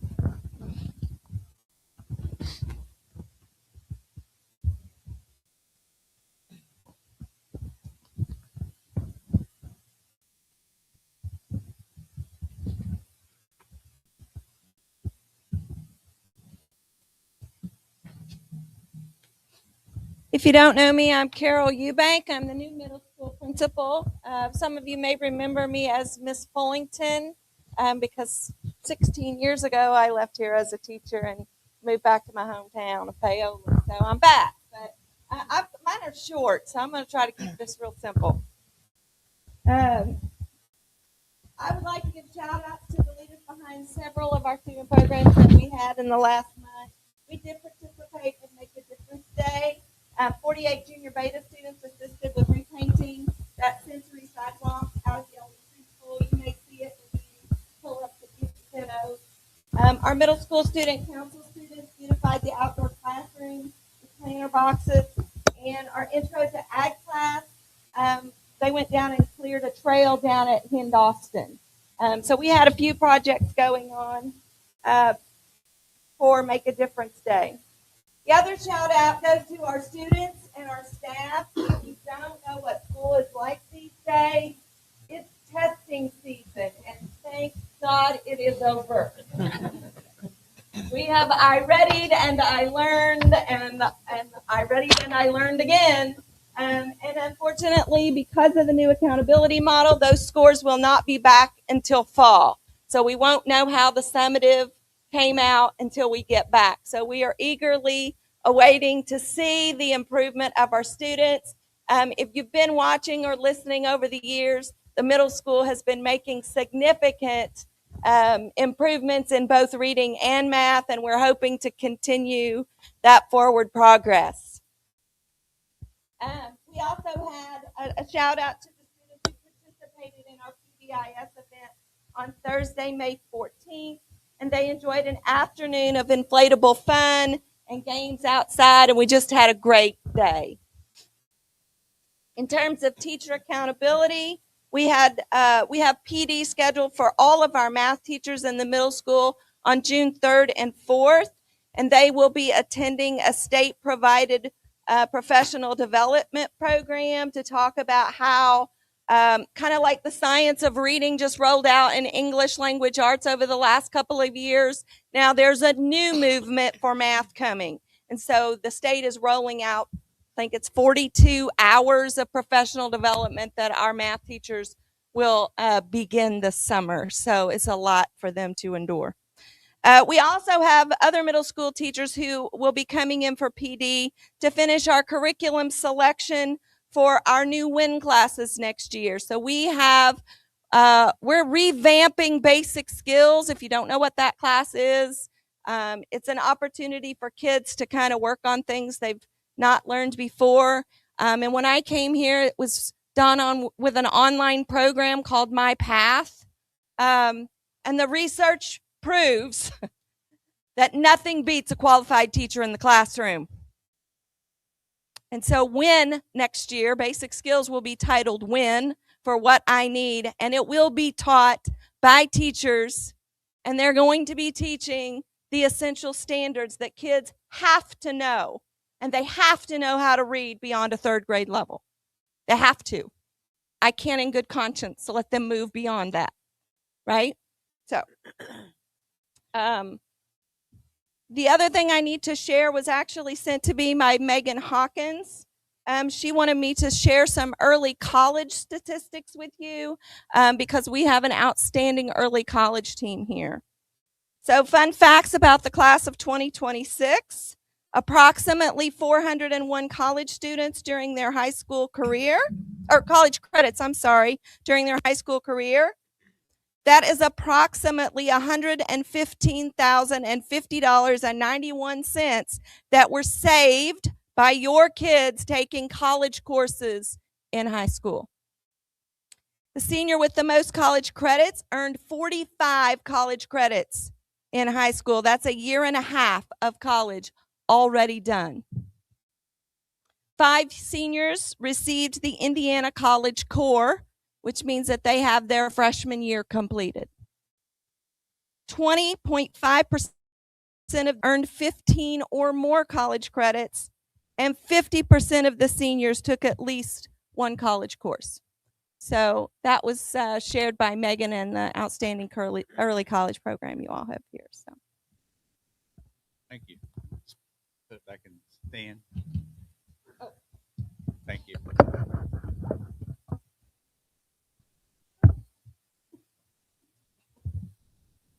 Originally, we had comments from patrons going to be at the end of the agenda, but we moved it to now. so everybody can have comments concerning items on the agenda at this point. So I've got a list here of folks that wanted to talk. Mr. Jeff Jones would be first. I could. Okay, Mike Jones. Kim Showalt. Oh, sorry. You want to come to the mic, please?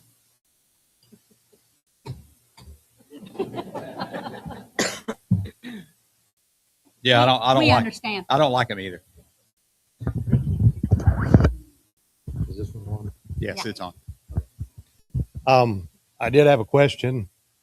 This stuff all come about last summer, I think, late last summer.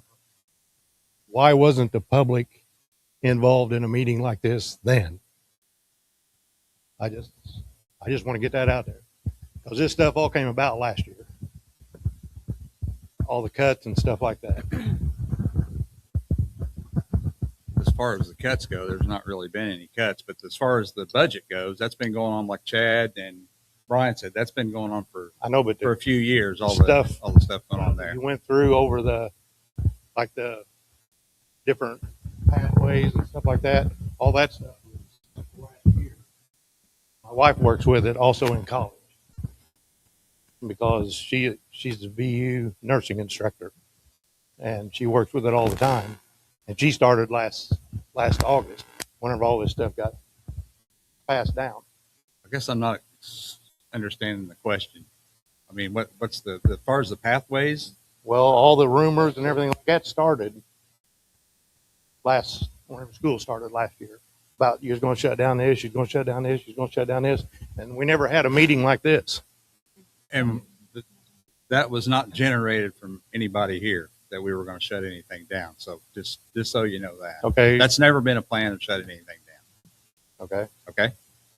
Yeah. All right. Thank you. Okay. Thank you. Kim Showalter. Oh, I'm sorry. Olivia Garrett.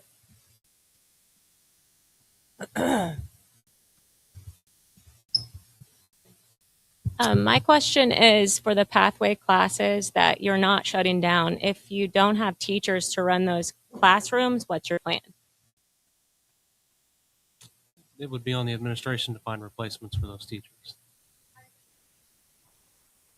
I would be- said if they're not planning to shut the pathways down, so they say, but there are known teachers that are leaving, what's the plan for the replacement?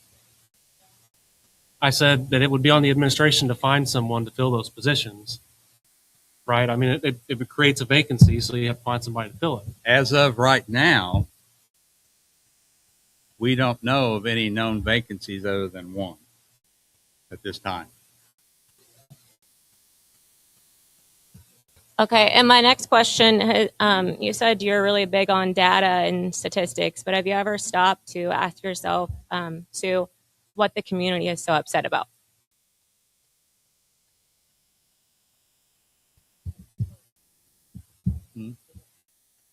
We're having this meeting for information, to feed information. But did It's you ever about ask the yourself, budget. I'm talking, did you ever ask yourself what the community is so upset about? Yeah, frankly, we have. You've And- asked that question to yourself. And I've asked several different people in this community that have that question, what that is, and I don't know. So I was never asked. You Well, live I on don't my road. talk- I really don't talk to each and every person in the community. I don't make it a point to go to everybody Okay. and talk. Well, I was actually talking to Miss Lanham. So I don't know what you're wanting there as far Just as asking if you've ever thought about what the community is upset about. Yes, we have. Because we just had an hour meeting on finance. Have you? Yes, we have. I can say that. And then my next question is for the principals. Have you been thanked by your board and superintendent for what you do?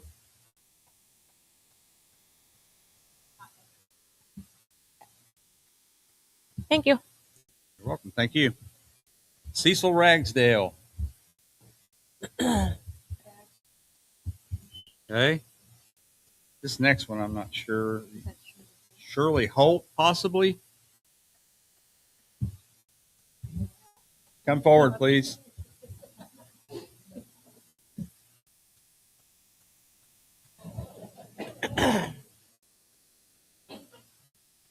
So my name is Shirley Holt. I appreciate everything you do for us. But my question is this. There's been a lot of stuff on Facebook. A lot of tearing apart. And how will we go about putting it back together, for one thing. And there's been issues there that are really kind of, even I question. One is, like, are you cutting classes, combining kids? You know, that's an important thing to know. I don't have the answer to that. I did not get the answer to that tonight. Like, so kids with disabilities, are they still going to have that class where they get the one-on-one? That would be a question for me. Or are you going to integrate them in with the other kids? I can say this, and I think I speak for all of us up here, that no services for any student is going away. Okay. The services that we have for each student will be there. No student will be without services. Okay. And I appreciate that. The other thing is the bullying. I have encountered that this year tremendously. I have 6 grandchildren, 2 that are not biological, but they still are my grandchildren. And out of that, 3 of them have been taken out of the school. For one main reason is the bullying. I have went to teacher. I went to the principal. I have went through the volleyball coach. And I can honestly look you in the eye and say nothing was done, to the point where we finally had to take the little girl out. When a child gets off the bus and she comes to her grandma and she's crying and says, I don't want to go back, there's a problem. I would As a agree. school, as teachers, and as administration, and even as us as parents. And I know myself and my daughter, we have encountered this, and we feel like we went through the channel. We went through everything that we possibly could do. So we had no choice but to take her out. Now, with that being said, where it talks about no kid left behind, still when you got a single parent, they can't afford to really take them and put them anywhere else. And she's coming back this next year. I am scared to death of that. I'll leave that with you. Thank you for your time. Thank you. Courtney Taylor. You,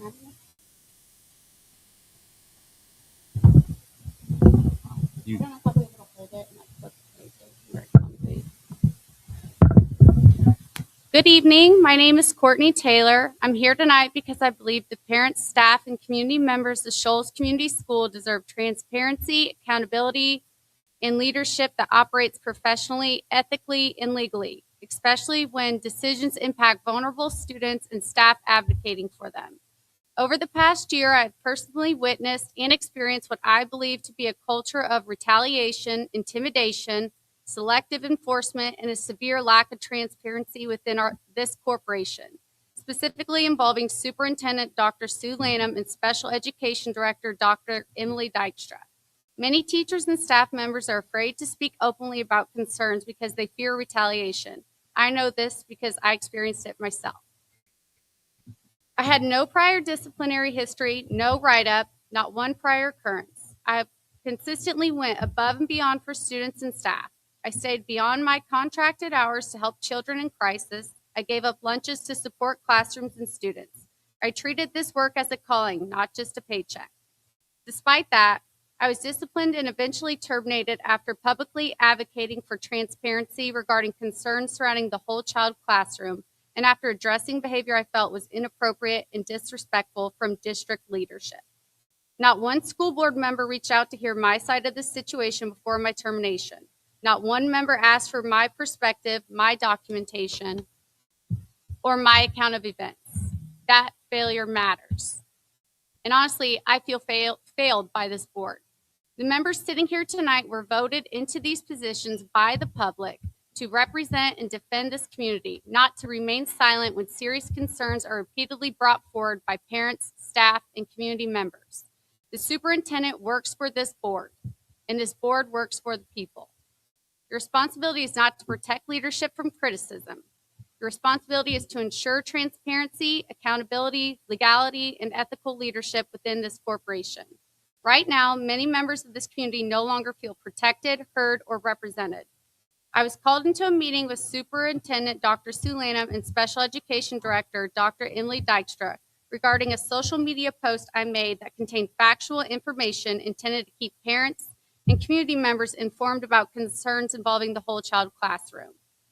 During that meeting, when I calmly and respectfully asked not to be interrupted or talked over, I was met with yelling from both Dr. Lanham and Dr. Dykstra. Dr. Lanham slammed her fists on the table while repeatedly stating that she was in charge. That is not professional leadership. That is intimidation. I also witnessed Dr. Emily Dykstra speak disrespectfully towards elementary administration and discuss me negatively while I was not even present in the room. At that time, I'd been requested by parents to participate in an IEP meeting, which is completely within parental rights.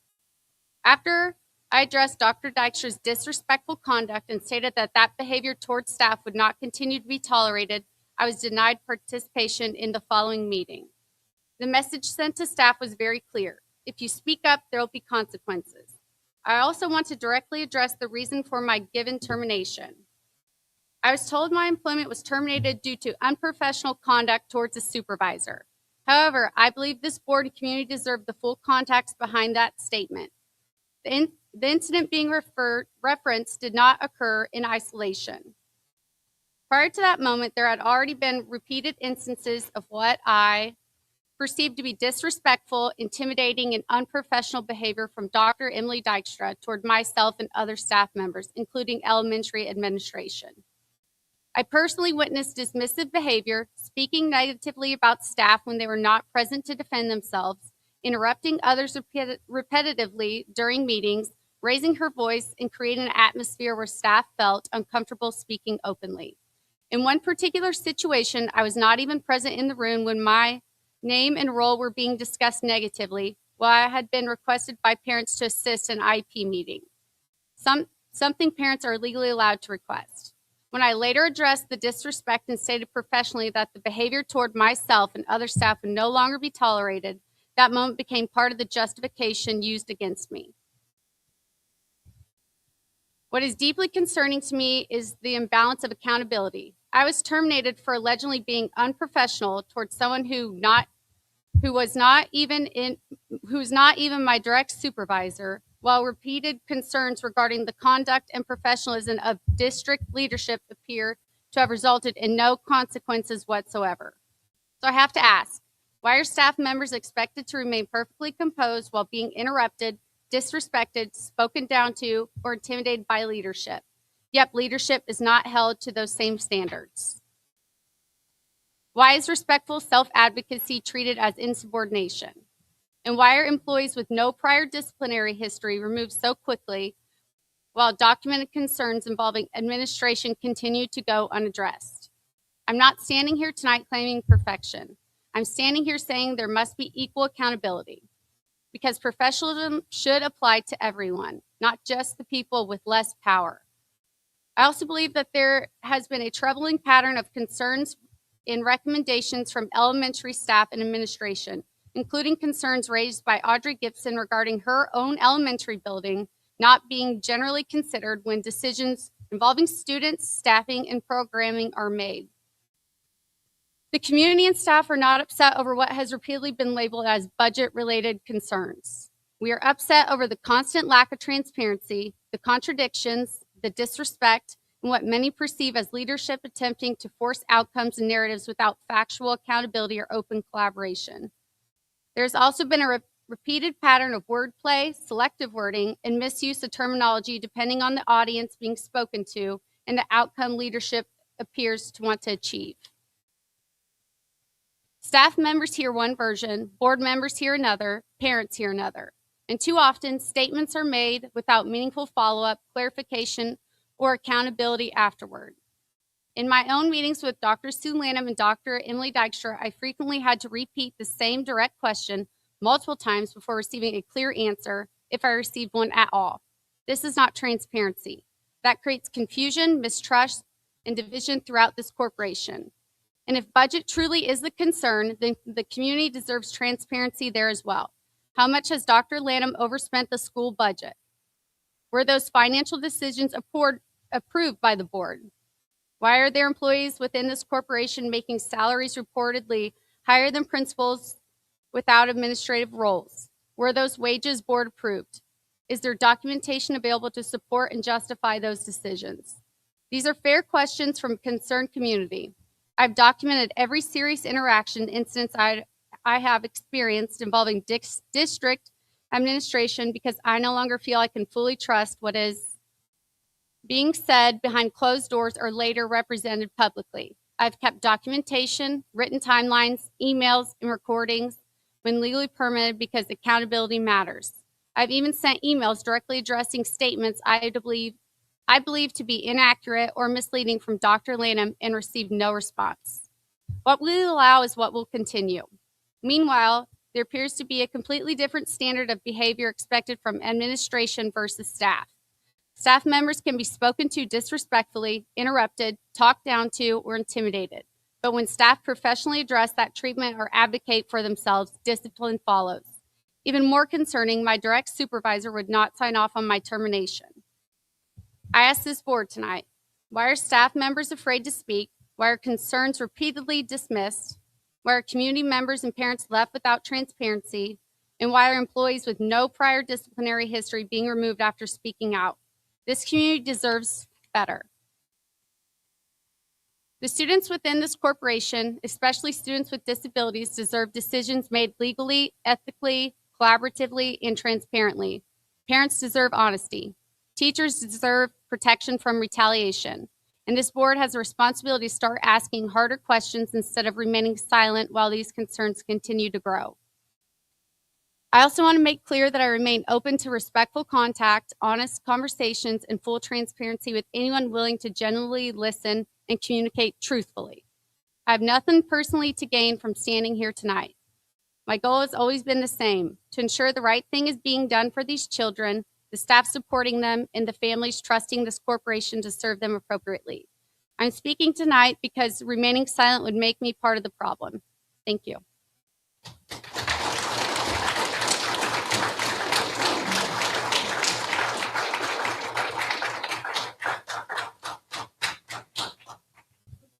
Seth Taylor.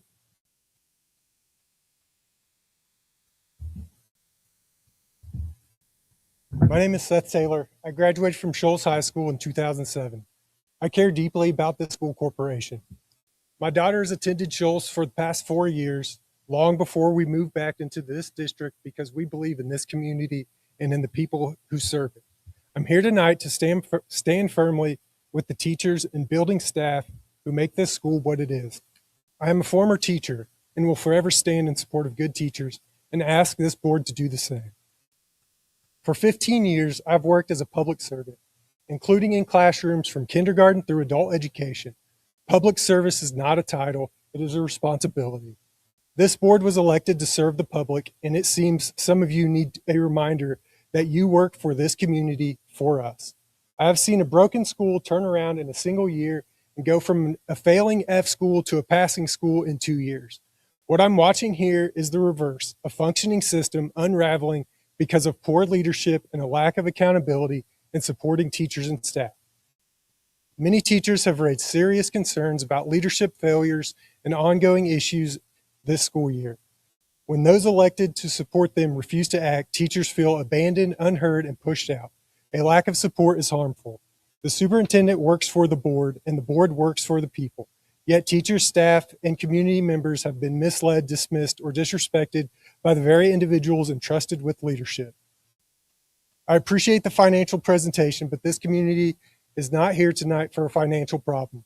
We're here because of a leadership problem, an accountability problem, and a basic respect problem. Your words do not match your actions, and your actions or refusal to act have eroded trust across the board among teachers, among students, and throughout this community. Some of you have concerns about the direction of this school, just as the people in this room do.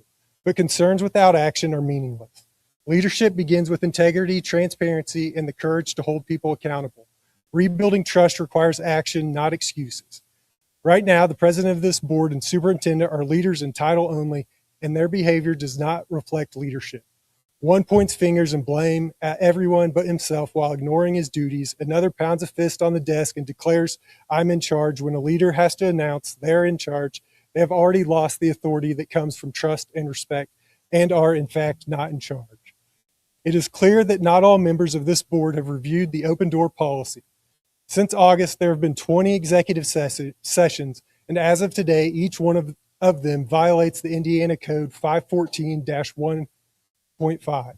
Not a single agenda includes the related certification that no subject matter was discussed beyond what was listed in the public notice. We can assume that that statement is not included because it was not true. That omission is not a clerical error. It is a breach of public trust among many.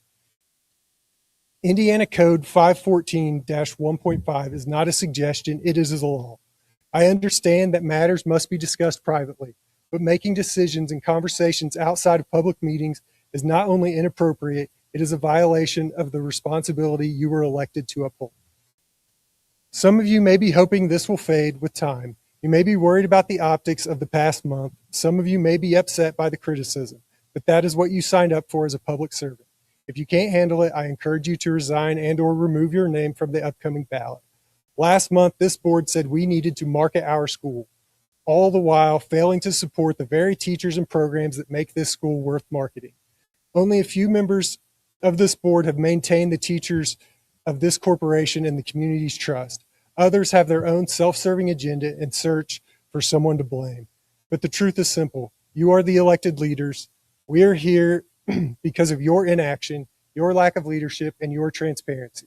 The only fault of the people in this community is that we care more than the ones we trusted to serve this corporation. But I sincerely hope that you prove me wrong in that statement. Thank you.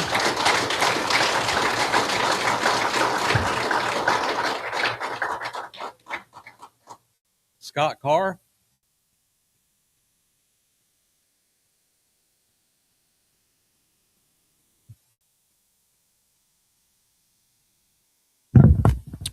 Good evening, everyone.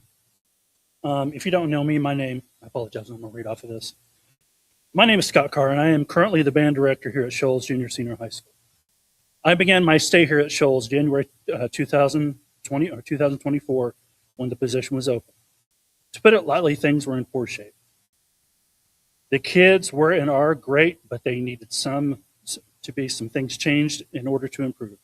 I knew I had my work cut out for me, so I jumped right in.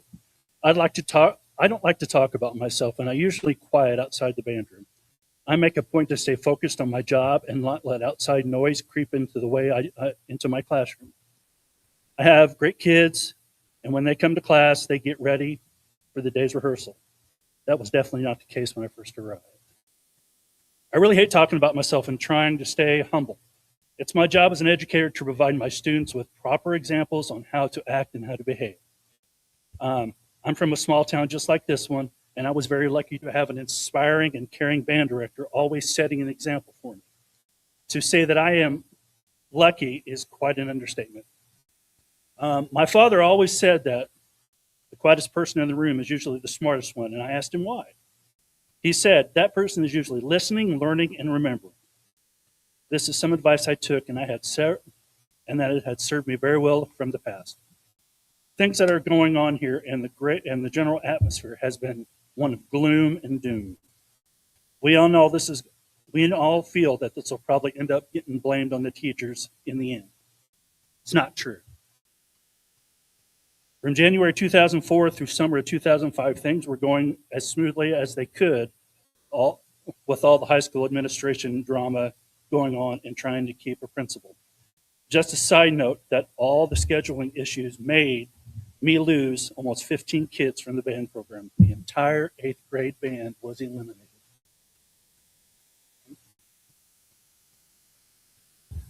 That would be at least 10 to 15 more students that I would have in my high school band currently.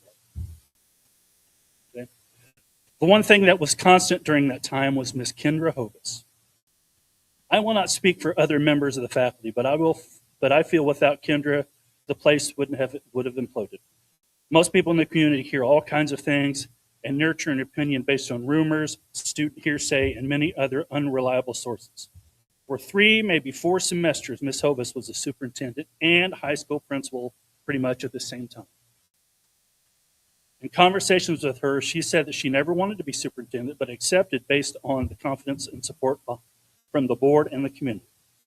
All she ever really wanted to do was be the high school principal again, and that came true for her this year.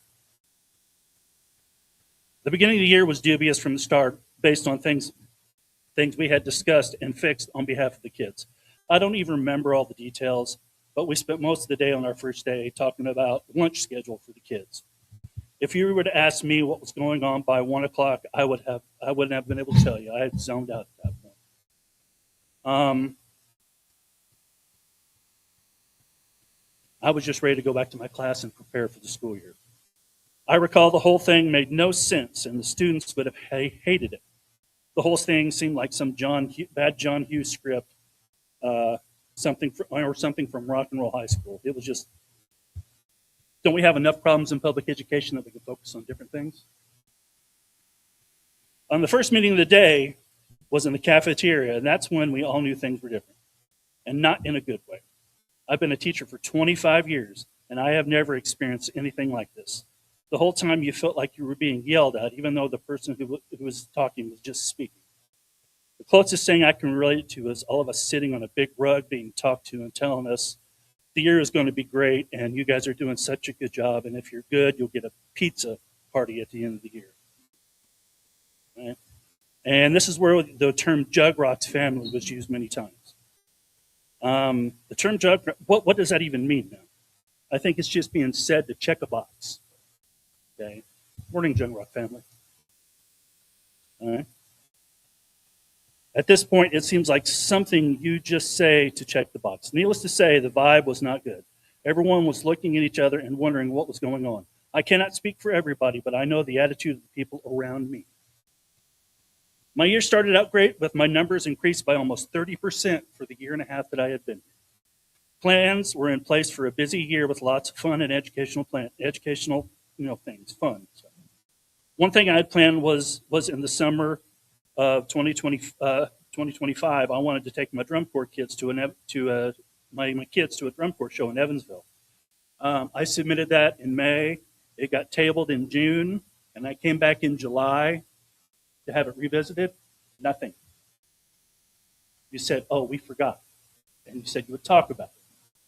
Never heard back from you. So my kids did not get to go on that field trip because of your incompetence. Yeah. One thing, my band booster president was there, and she may not have spoke up, but no one really asked her any questions either. Okay. Fast forward to July, and I attend a board meeting, the one I just told you about. No one said a word, and I even stood up and said, wait, what about? And they were like, oh, we forgot. Kind of weird. Okay. That was my first impression of the school board, and that's the only school board meeting I've ever been to besides this one. This is my first time ever speaking at a school board meeting in my 25 years, and I wish it was under better circumstances. I must revisit with my experience with Kendra. In all my years, I have never met a more genuine and truly caring administrator than Kendra Hovis. You come to her with anything, and she listens, reacts, helps you in the best way she can. Anybody who's been a teacher for a while can tell you if your boss is genuine or not. Kendra is as genuine as they come. It was hard to pin Ms. Hovis down this year with all the meetings and everything else that she had no control over. It seemed that her job was made harder than normal with all the stuff she had to do, other stuff she had to do than actually be a principal. She's been here 17 years and climbed the ladder to the top, started as a student. If anybody in the school corporate needs to be listened to, it's her. You don't dedicate half of your life to something and then become a non-factor when it's all said and done. I know all of us here is truly wondering what is going on here and what is the end game. Kendra Hovis, I want to personally thank you for everything you have done for me and my students. You deserve better, and the people who are here every day know it. Nothing but love from you. Now, the elephant in the room, all the cuts that are being planned, implemented for 26-27. I cannot speak for the other teachers on how they feel, but I can say that I am the unsilent majority today. My position as band director is planned to be reduced by half next year. I simply cannot afford to work half-time and pay my bills. It's hard enough to have 2 full-time working adults in a household. I have grown very fond of the kids here, and I will have nothing. They have done nothing but improve over the 2.5 years I've been here. Right now, I have between 45 and 50 students in the Shoals Band program. That includes the color guard. That doesn't include the 15 to 16 kids that will be joining in the fall, this fall as 50. Also, please remember these numbers don't include the 8th grade band members I lost in the fall of 2025 due to the scheduling kerfuffle. If you don't know what that is, ask me. Okay? If these things were done correctly that summer, I could have had 70 kids in my band. How many kids do we have here at Shoals? 70 kids in the band. Okay? In the past year, I've had 4 interactions with our new superintendent while at school. Twice in the hallway, passing by 2 others when she interrupted my class to give me candy, and once when she stuck her head in the student conference and popped in and say hi. Both times, all kids said, "Who was that?" Not sure what that was, but for me, it felt like it was staged, or just the way it showed, "Hey, I'm in charge." If we are so worried about money, then let's look at the numbers. Large schools in the state of Indiana pay their superintendents. Now, these are like Carmel Clay, Greenfield Central. They pay their superintendents $250,000 on average, and that rounds out to about $15 to $25 a student. Okay? That's a school with at least 10,000 students. Small schools with smaller enrollment, 1,000 to 200 students, we pay them around $133 per student. Our superintendent makes, and I rounded all the numbers down, $166 per student based on superintendent contract. Our current enrollment, and I rounded this up, 600, and that $166 is for 600 students. We don't have 600. We have several groups here at the school that are going to be dramatically affected for the next year. Ag, construction, and welding are some of those most important things we teach here at Shoals. If you don't understand that, then you don't care, or you just don't have the ability to read the room. You're not going to find anybody better for those jobs than Ben or Ethan. Now, let's be clear. Nothing's being cut, but nothing is being made easy to succeed. Our small little agrarian community needs classes like this to grow and prosper. I'm not so blind that I don't see these programs as flagship programs at this school. The band program is about to take up, and I still cannot get chairs from the administration because the ones of mine, if you've been in my band room, they look like something you pull out behind the bend of the big lots. Okay, but we can still get brand new, faux leather black chairs all around the back for the board and all the administration to sit during graduation. Right. Also, other people. I have to talk about Sarah. Sarah's doing a wonderful job here. Some of the things that she's had to do, she's created a catering company because the school doesn't give her any money to buy food for her class. Okay, and they're messing with her schedule too. So I apologize to speak on behalf of her. All right. Also, it's just an absolute insult that if you run any kind of extracurricular activity that you should not be compensated for your services. Miss Crystal Taylor, who was my color guard director, taught winter guard from like July all the way to April. She got paid $160, 3 nights a week all summer. And she sent us emails and other stuff to the athletic director and to Dr. Lanham, and she still has yet to get a confirmed response. Not one reply. So, and she's planning on moving on. Oh, by the way, our color guard was in state finals in the 2nd year of their existence. Yeah. I know technically they're not cutting the program, just reducing it to halftime or making the schedule in such a way that they don't want to return. It's no secret. These positions will be very tough to fill with no urgency to do so before the school year begins. These halls are going to be a ghost town. At least we are saving money and being fiscally responsible. Busing people to shop class and ag class in Bedford, really? We got the best ag program here in the state. Okay. This is an opportunity for you guys to step up and try to figure this out for all of us. I don't personally know any of you personally, or Dr. Lanham, unfortunately. Whatever you do here today, this is what you will be remembered for. Your legacy is in the hands, and I wish you would take input from the rest of the staff and community. One keeps hearing the same things over and over and doesn't want to believe them. Lots of administration, they just don't listen to other administrations, teachers, and the board already had, the board already, I think, might have their mind made up. I don't know. Rumors. I don't go off of rumors, but if you hear something so many times, then there's got to be something to it. These are the things that are being said, and I, for one, would like the truth here today. I appreciate your time, and I wish you pleasant. Thank you.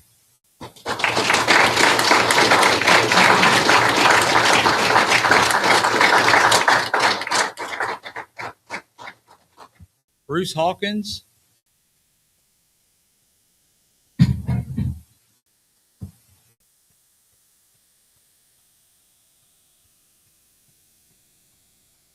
I don't ordinarily attend school board meetings, as probably most of these people out here don't either, because they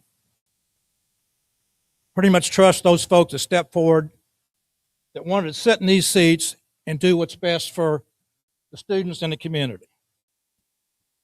But evidently, people are concerned about what's going on, is all you can see.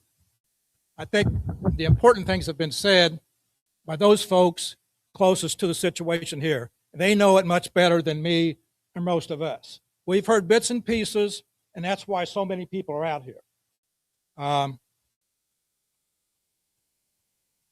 Being not going to school board meetings, is this the normal setup for a school board meeting?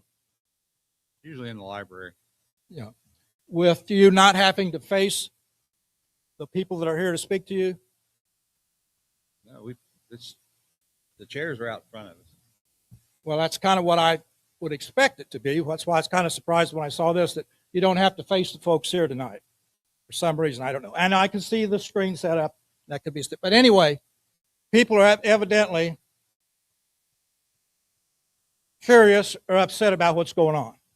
You said at the beginning that the ag program, welding program wouldn't be closed. Why are those two instructors considering resigning?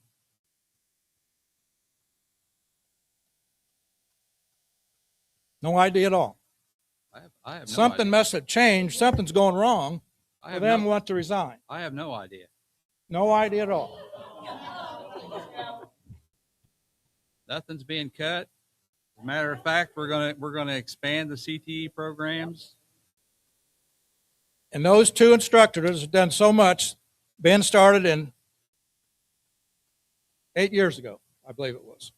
Done a lot. Kept kids in school that otherwise may have quit and not finished school. So I think you ought to be able to see that something's not going right. It's not going in the right direction. Can those folks that spoke and asked questions, can they expect a response from the school board or the superintendent?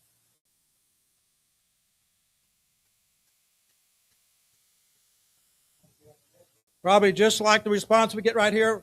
No, maybe some, I don't know. Well, I think I'm not going to get into personal issues or anything like that, but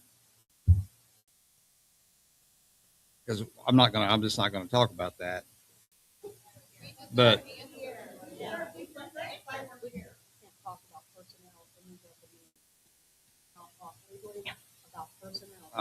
we're not going to talk about it.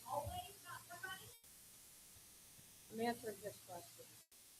We cannot talk about personnel. He's wanting us to tell him certain things people have asked him. Those individuals that have asked questions, could they expect a reply? What reply do they want? What does everybody want?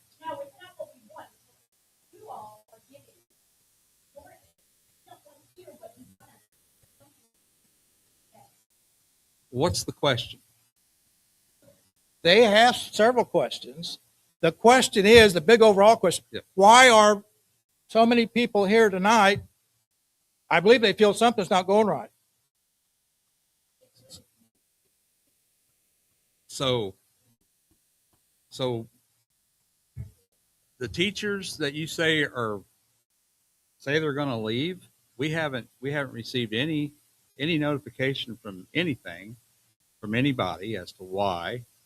No exit interviews. Evidently, no something's nothing. not going in the right direction, making it pretty difficult for those folks if they want to, after putting in so much time, and they decide, well, I don't know if I'm going to stay or not.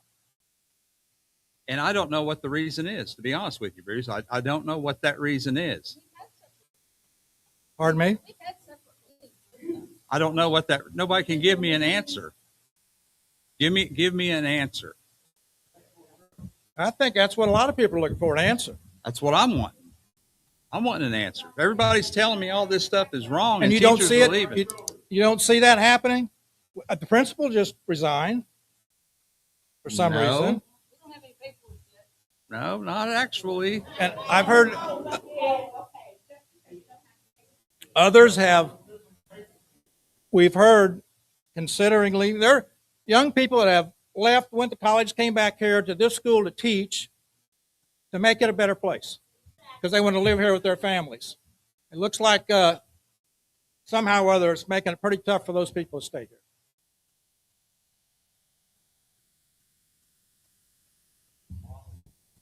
Maybe somebody else would like to speak.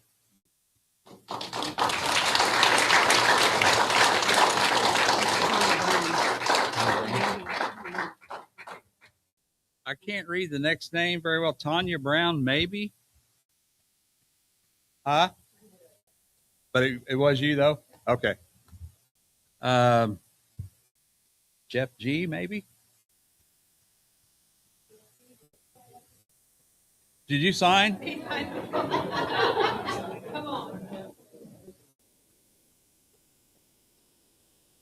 Is that a no or? I think he said he did. Oh. Why don't I can't. He thought he was signing in. He thought he was. Oh, okay. Yeah, I'm sorry. yeah. Deanna Hurt. Deanna Hurt.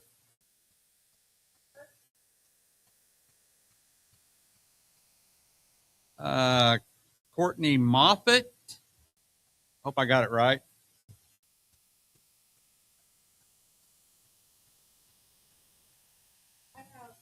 Plenty of nieces, nephews, and cousins that are here. I've been trying to get my kids in here for 3 years, and I've got denied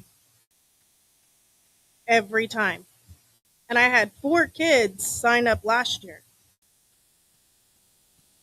because my kids are disabled and they deserve a school that they can learn in.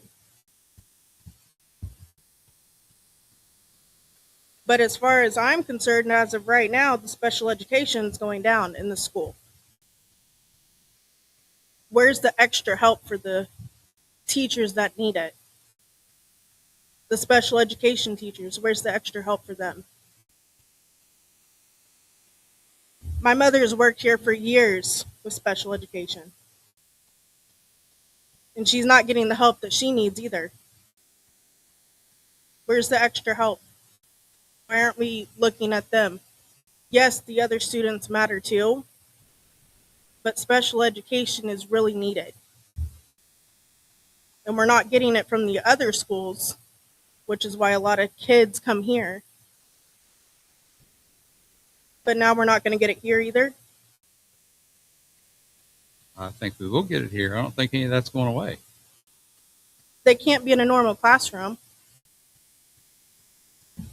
because it's going to disrupt the children in that classroom. They're not, they're going to be overstimulated.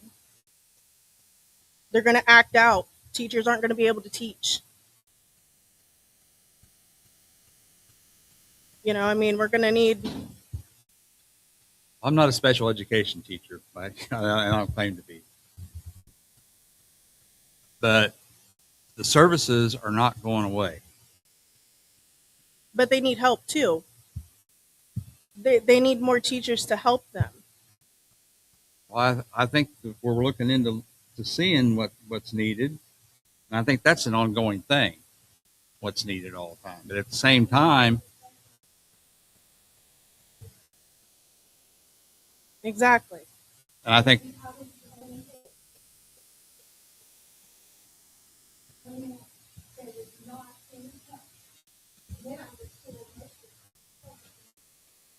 these teachers that are trying to help the special education are being pulled left and right with multiple different kids with multiple different needs, and they're not getting looked at either.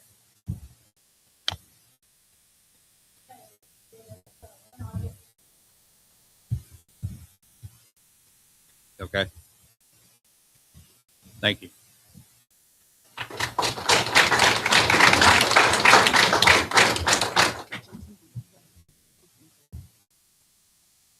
I cannot read that name.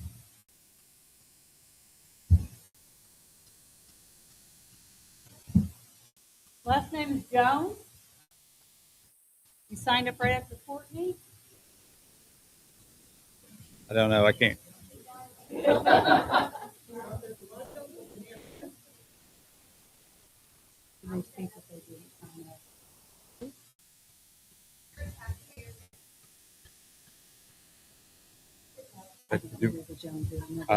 I have no idea either. I have no idea.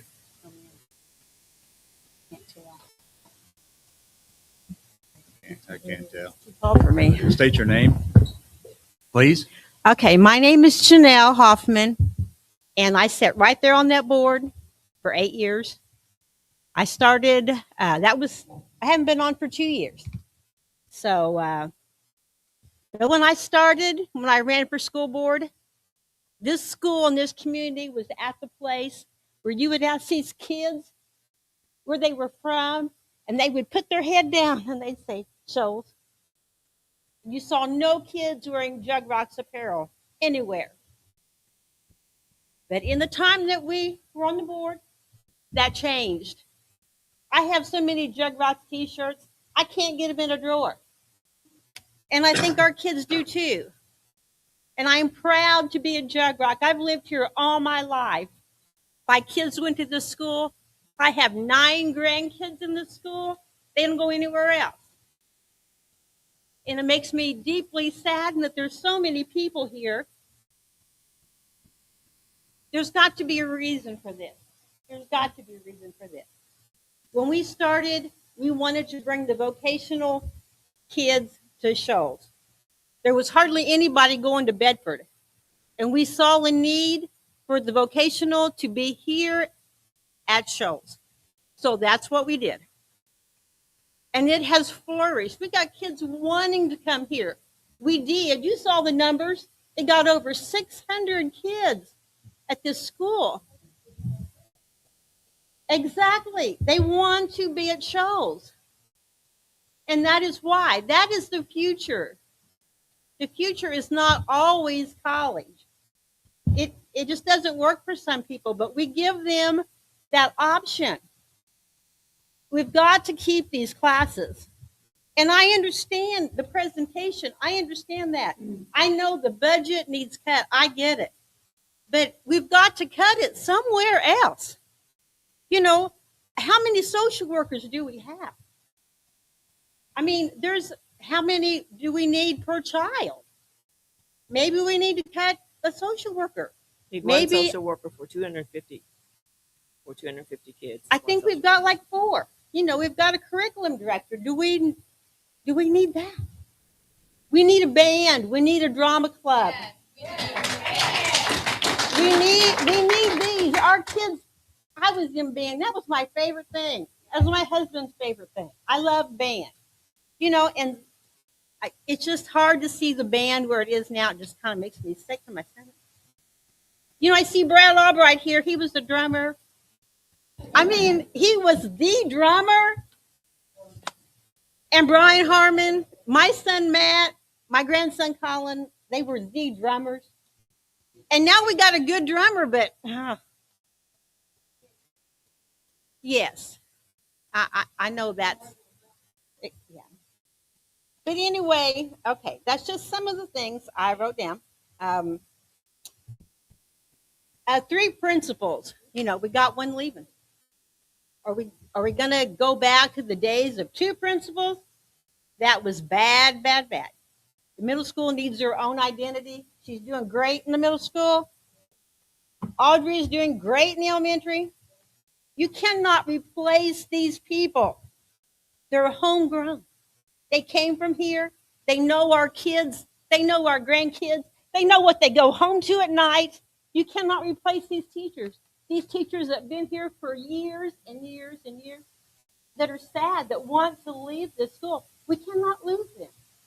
We just cannot lose these. They're not replaceable. They're just not replaceable.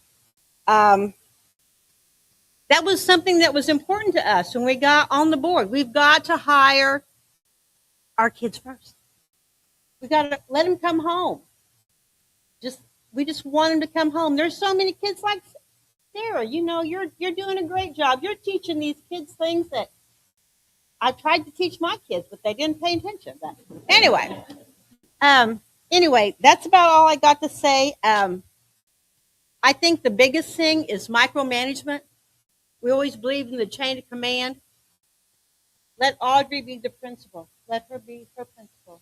Let these people do their jobs. Just let them do their job. And you do your job, Sue. You be the superintendent. But let them do their jobs. And there's the library's vacating that building in town. Maybe we should rent that and put the superintendent there out of the building. That way everybody does their job. Everybody just needs to be able to get their job done. And I've said this before, and you got to look at me like I've got horns going out of my head. But I don't think one county superintendent is a bad idea. I think that saves a big salary. I'm not saying consolidate schools. I don't want to consolidate schools. I'm for Shoals till I die. But I don't think it'd hurt to maybe consider consolidating a superintendent.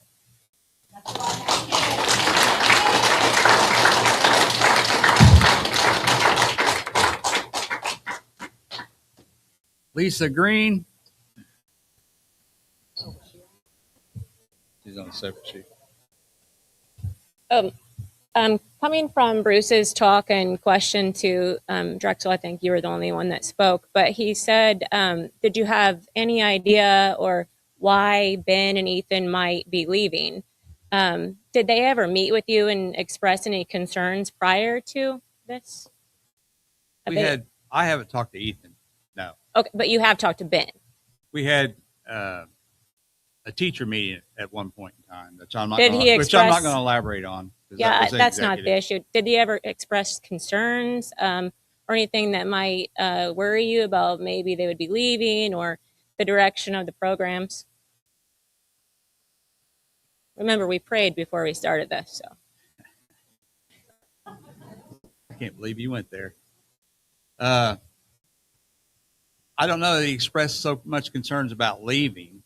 He expressed concerns about a certain individual. That's all I'm going to say about that. But whenever we asked you, you said, I have no idea. I want answers. I do want answers. I want direct answers. I want direct answers from what do you want to see happen? That's what we want. We want direct answers. What do you want to see happen? Questioning us with other questions.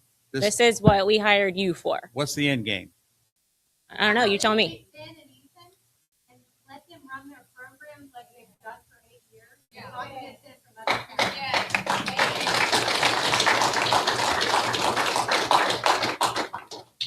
Lisa Green? Yeah. Hi. Good evening. Okay, so a few things is your data and your letter grade, Dr. Lanham, that doesn't have anything to do with the worth of our children.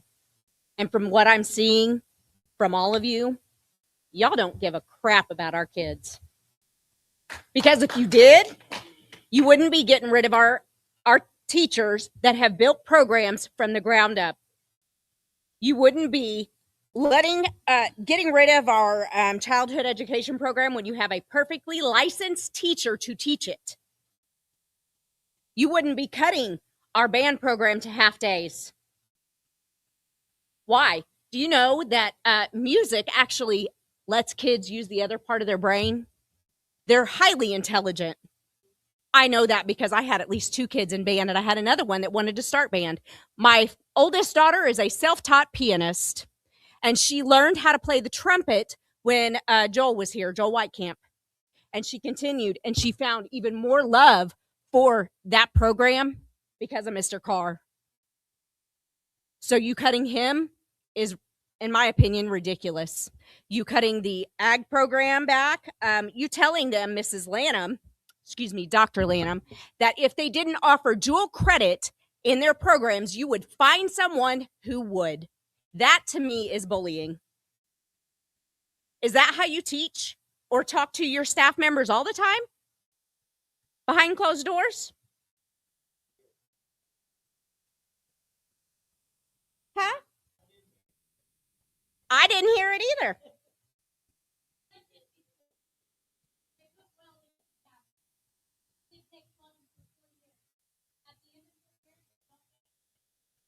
Okay, but so my thing is, I understand that, but if they're willing to pay for one person to get a degree, then how come they aren't offering to help the other teachers get the degree? I wasn't, but I know who's getting the degree and who it's being paid for. No, but you know what? They can still take that information and that education that they do have and go and do an internship with you know what? They're working towards it.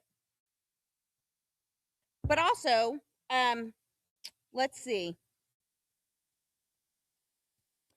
Okay, I do have a question about one of the board members here. So, as a county employee, I myself can't work as an employee for the county somewhere else. So how come it is that we're paying one board member as a bus driver as well as a board member? I thought that was double dipping. She's contracted bus driver. Okay. Okay. And then the social work, the human services that was offered through Cosmo, the teacher that you had, let's see.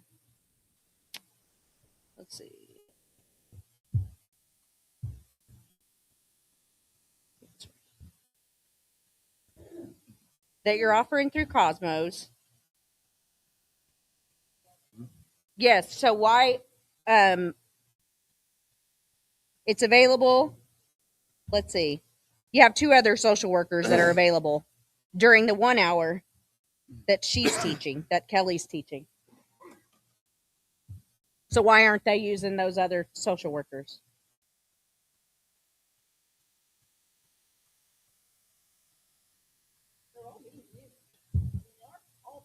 I'm sure they are. But you're wanting to incorporate all the special needs classes into a regular classroom?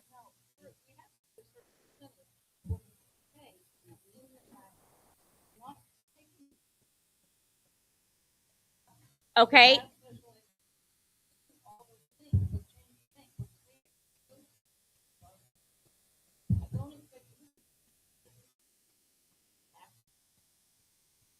Well, the fact that you're cutting programs and you're integrating special needs children into a regular classroom where that is going to disrupt a regular classroom, and they're not going to get the one-on-one. If you're already having issues with people, Mrs. Riggins, if you're already having issues with getting her any help, that's for you to figure out. You're not figuring it out, because if you were, you'd be able to tell us exactly what you're doing. The transparency isn't here.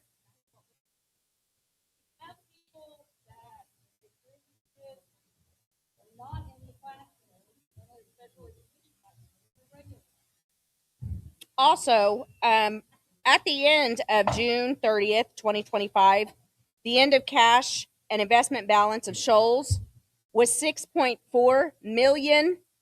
Where is all that money? How was that appropriated to out for the whole year since then? 6.44 million.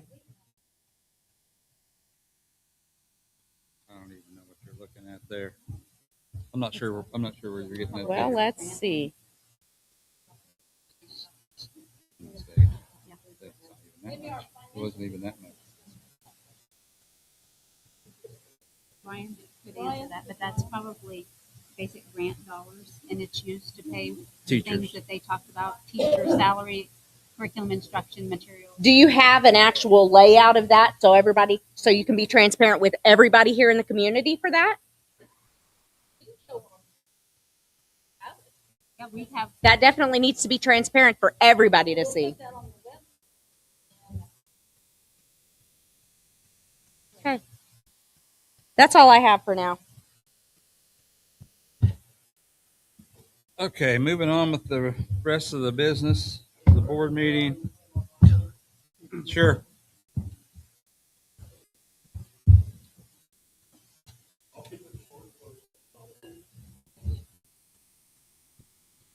I think it was Bruce. I think he left, but he mentioned a while ago, what is the issue here? I do know for a fact, probably 50% of the teachers that came to be board members in executive meetings to complain about one individual. And you guys have the audacity to say you don't know what the problem is. You guys all know what my wife went through. Today, her unemployment got denied by Dr. Lane. After they signed a mutual agreement, no fault on the school or my wife. One thing that she checked was she quit. My wife did not quit. She did not quit. That was an error on the school. You asked her to work 30 days for free. She has text from you or an email saying just that. I'm not blaming Darla. I love her to death. But you denying the unemployment is false.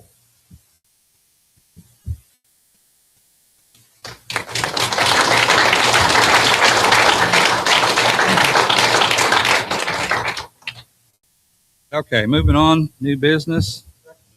Yeah. I'm not going to attack you guys. I'm not going to do that at all. But I'm one of those kids. Could you state your name for me, please? Jason Riggins. Thank you. I live in Lagodi. My 4 kids have come here to this school. My 4 kids, we came here because we left Lagodi because of bullying. My eldest daughter, who's now 24 and lives in Tennessee and helps with special education children are down there, which I think is a wonderful, admirable thing. And I thank the school for doing that for her, for giving her the foundation and the love for people to want to do that. Mr. Carr, my youngest son, who doesn't really care about much in life, he really doesn't. He cares about band, and he cares about Winter Guard. And I realize that money is finite. There's only so much money to go around. I understand that. But that man right there, my son went out of his way to collect money, and he's a 6th grader, going to be 7th grader next year. He went out of his way to collect money from his classmates to throw that man a going away party. Had my wife order him a trumpet that was orange online. I didn't even know they made such a thing, but apparently they do, and all the kids signed it. I mean, that's genuine love for a man who spent a year with him. I hate to see him go. I hate to see any of these programs go. I think this is a wonderful community, and I think everyone's showing up here, even though there's a lot of anger in this room. There's a lot of love in this room because they care about their kids. And this school cares about their kids. And if we can't find a way to save communities like this, why are we even here? Thank you.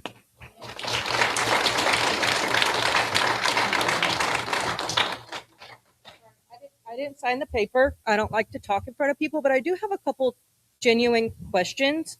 My first question is, so it was brought up that the kids that are taking the welding classes through high school for 4 years are ending their high school career without a certificate, correct? So that's a concern, right? That's an issue. They can't leave out of here and do something with that besides experience. So after a quick Google search, I found that the only thing that Ethan would have needed was a certificate from the American Welding Association to be able to give those credentials to those kids when they graduate. So if it comes down to money, National Gypsum gave the welding program $35,000 in 2024, I believe it was, where that money could have been beneficially used so that these kids could all be graduated with that certificate. But why wasn't it done? Why wasn't it thought about? Why wasn't it an option that was put on the table?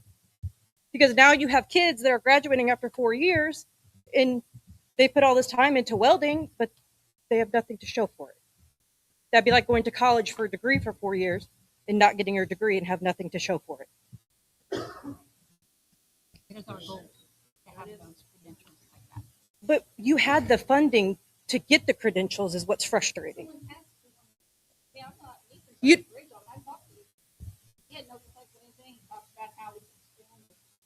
did anybody offer it to Ethan? Did anybody look into it?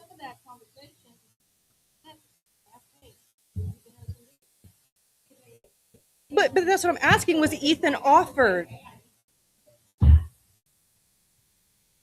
That's what I'm just asking. Was Ethan even offered that option to be able to expand his program to give his kids something beneficial in the long run?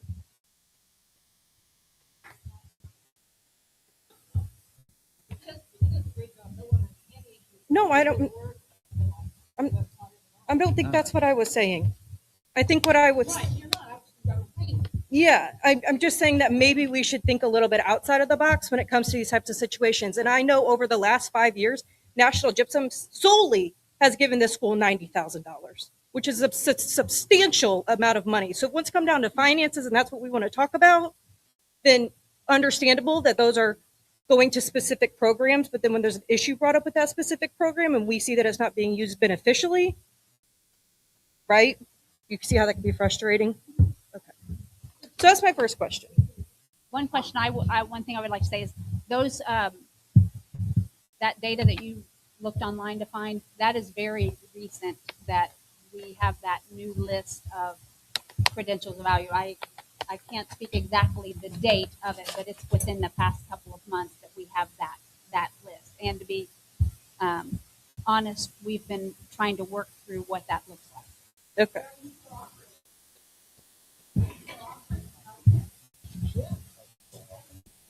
Absolutely, yes. I mean, that's what I'm asking. I mean, I didn't see that it was a new thing, but if it is, then those credential of value lists are pretty recent. In the like the one that I have printed off was in March, but I know, and on that link, this one, the link that is on that new document was just recent in the past couple of weeks. They've made some adjustments to it and things like that. But yes. Okay. Yeah. And then my last question is, I am the epitome of your example. I moved here to work at National Gypsum. I was not born here. I was not raised here. I did not go to school here.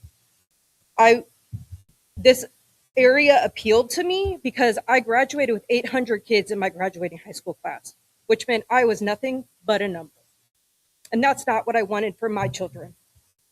So when I moved here in 2017, I moved to Jasper, and then I have since moved and relocated to Shoals because that's where my husband has grown up his entire life. And looking forward to sending our kids to Shoals in the future. And I'm here today with not even a kid in school because I have so much concern about what's going on the school board right now and in the school system. So my question for you all is, as somebody who doesn't have a kid in school, right, we want to market our school. We want people to come to our school from other communities. As a person who is in that position currently, with everything that's happening on social media, how do you guys think that affects what you're trying to do.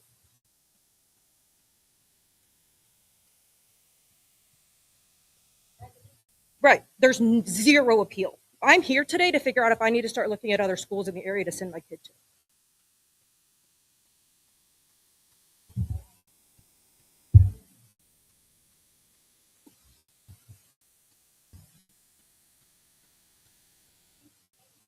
Yeah, I mean, I want to know, like, what is the, like, how, you guys can't tell me that you don't see what's happening on social media. I see what's happening on social media, but I also see that a lot of it is not. So a lot of it is stemming from they're getting rid of runoff.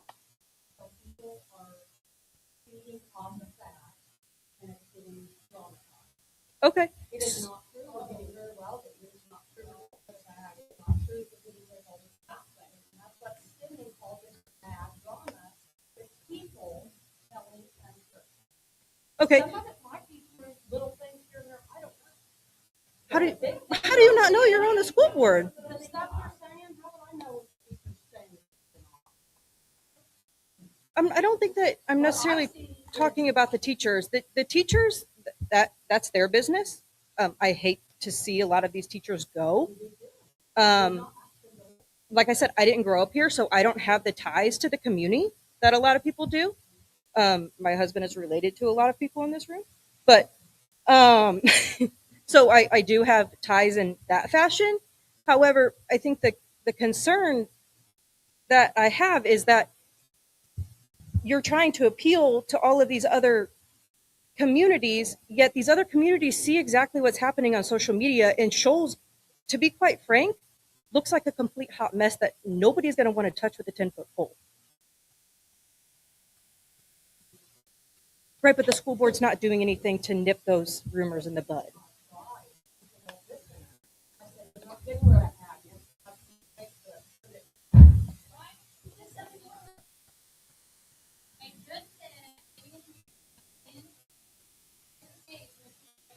No, and I'm not necessarily talking about that. I'm talking about, I don't know whether it's they need to go in and they need to have a conversation and say, these are the things that are not true, these are the things that we're doing. But the lack of addressing any of the information, I think, is what causes it to run wild, because it is a small town and the rumors spread like wildfire. So the lack of addressing in everybody else's eyes, the silence is enough for them to run with. And I think that's a concern lies. But that's all I had to say.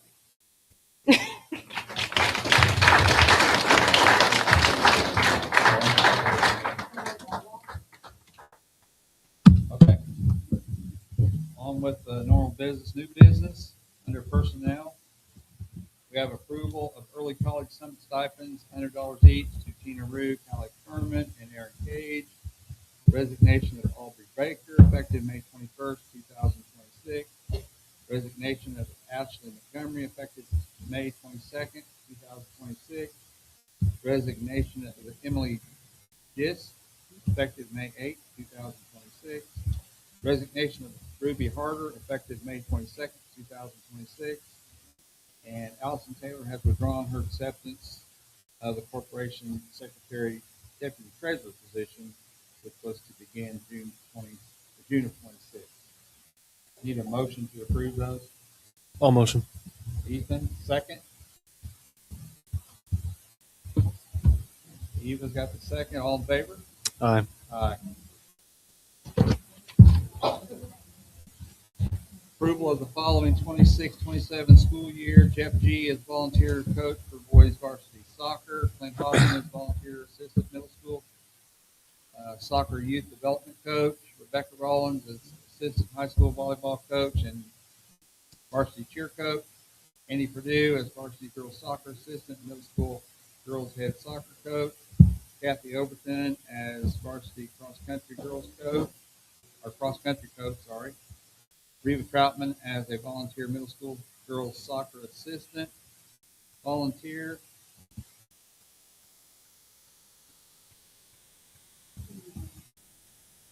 Approval of the summer cleaning crew would be Kyle Weininger, Saban Holt, Mason Ball, Daniel Turpin.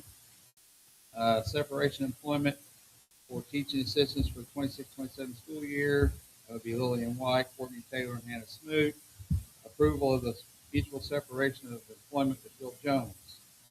I'd like to table number 9. I have no information on these people of why they're being separated. Table item number 9. Who, me? I asked to table item number 9, the separation of employment, because I have no information of why they're being separated. I can't scream. It was a separation of employment issue with 3 teaching assistants, and we're tabling that item for further discussion.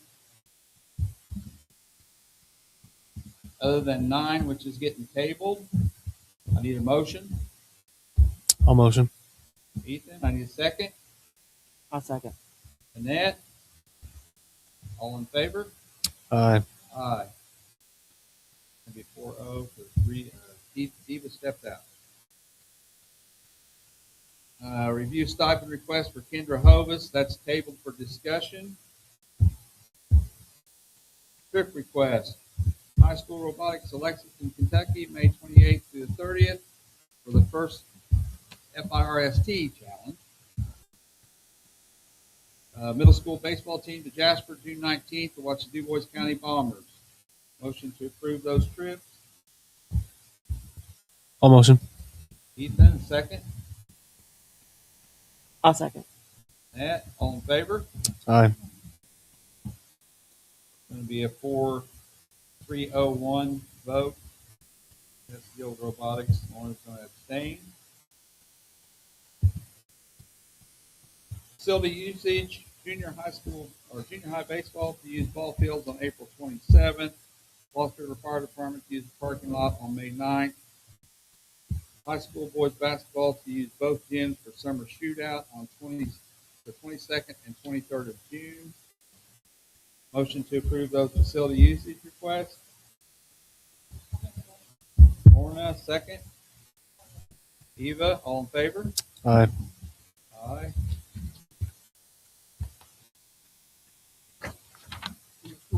There's more.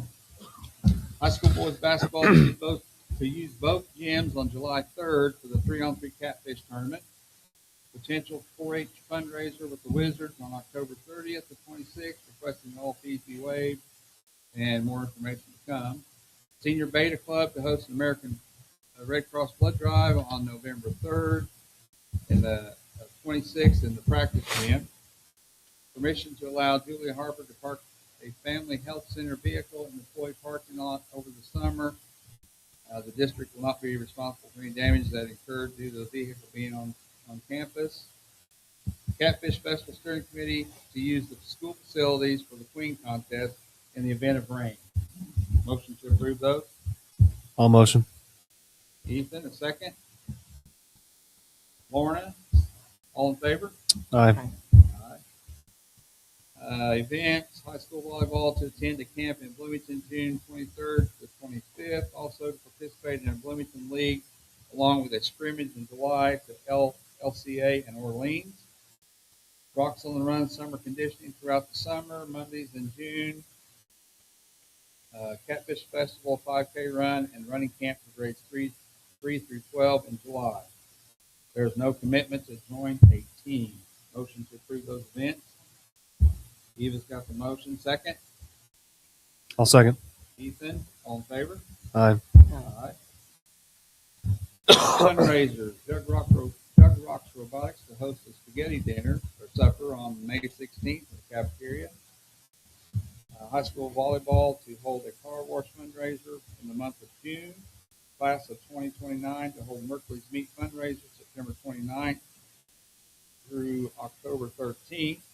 Athletic Booster Club to host the annual Fall Festival on October 24th.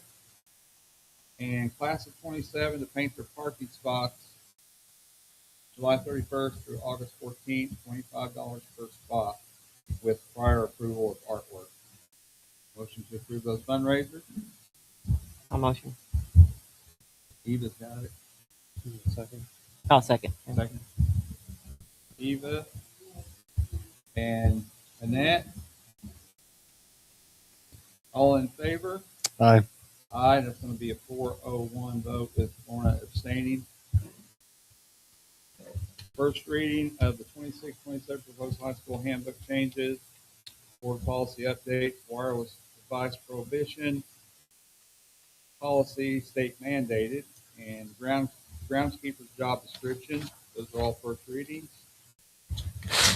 MOUs for Vincennes University College of Health Science and Human Performance, and Parent Square Communication Contract and Launch.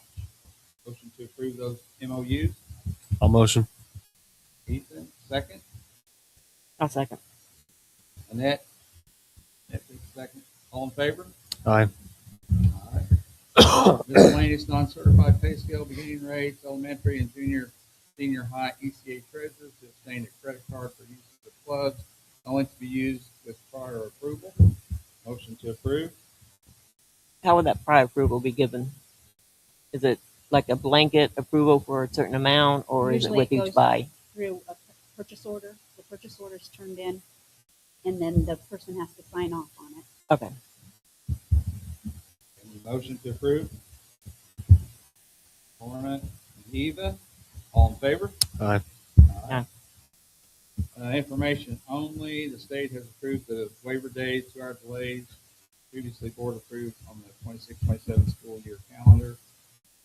Items after 4 is a board policy first reading, staff technology acceptable use and safety policy, and authorization for audio, video, and digital recording policy. B, approval to dispose of the 6th grade National Geographic teacher books and workbooks as they are outdated and do not align with state standards. And one other item, the resignation of Megan Hawkins. Motion to approve those. I'll motion. Ethan, second. All in favor? Aye. Aye. That brings us to the financial reports. Do you all have any questions or comments on that? Anything other than what we already heard on the financials? I think it was all laid out already. And I need a motion. Approval to pay claims. Motion for that. Lorna, second. I'll second. Eva? Oh, Eva Eva. got it. Okay. All right. Yep. All in favor? Aye. Aye.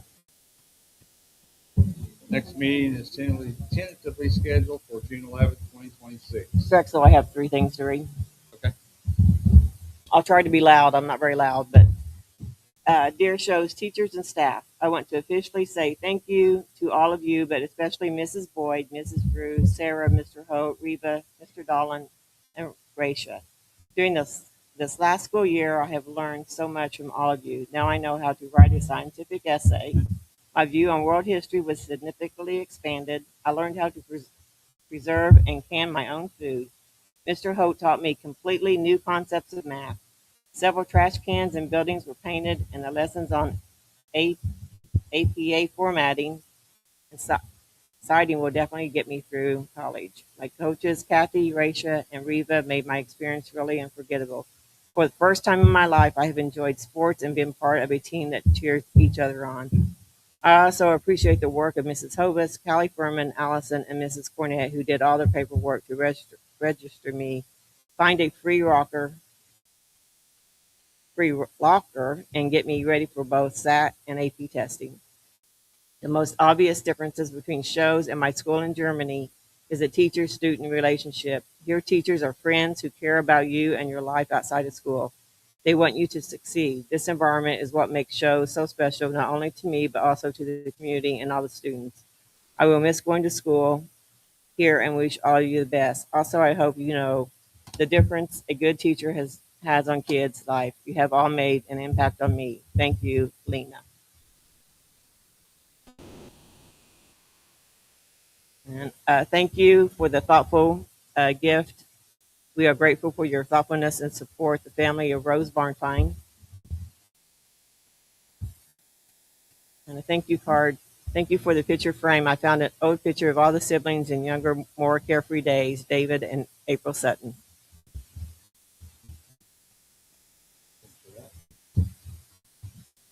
If nothing else, we are adjourned.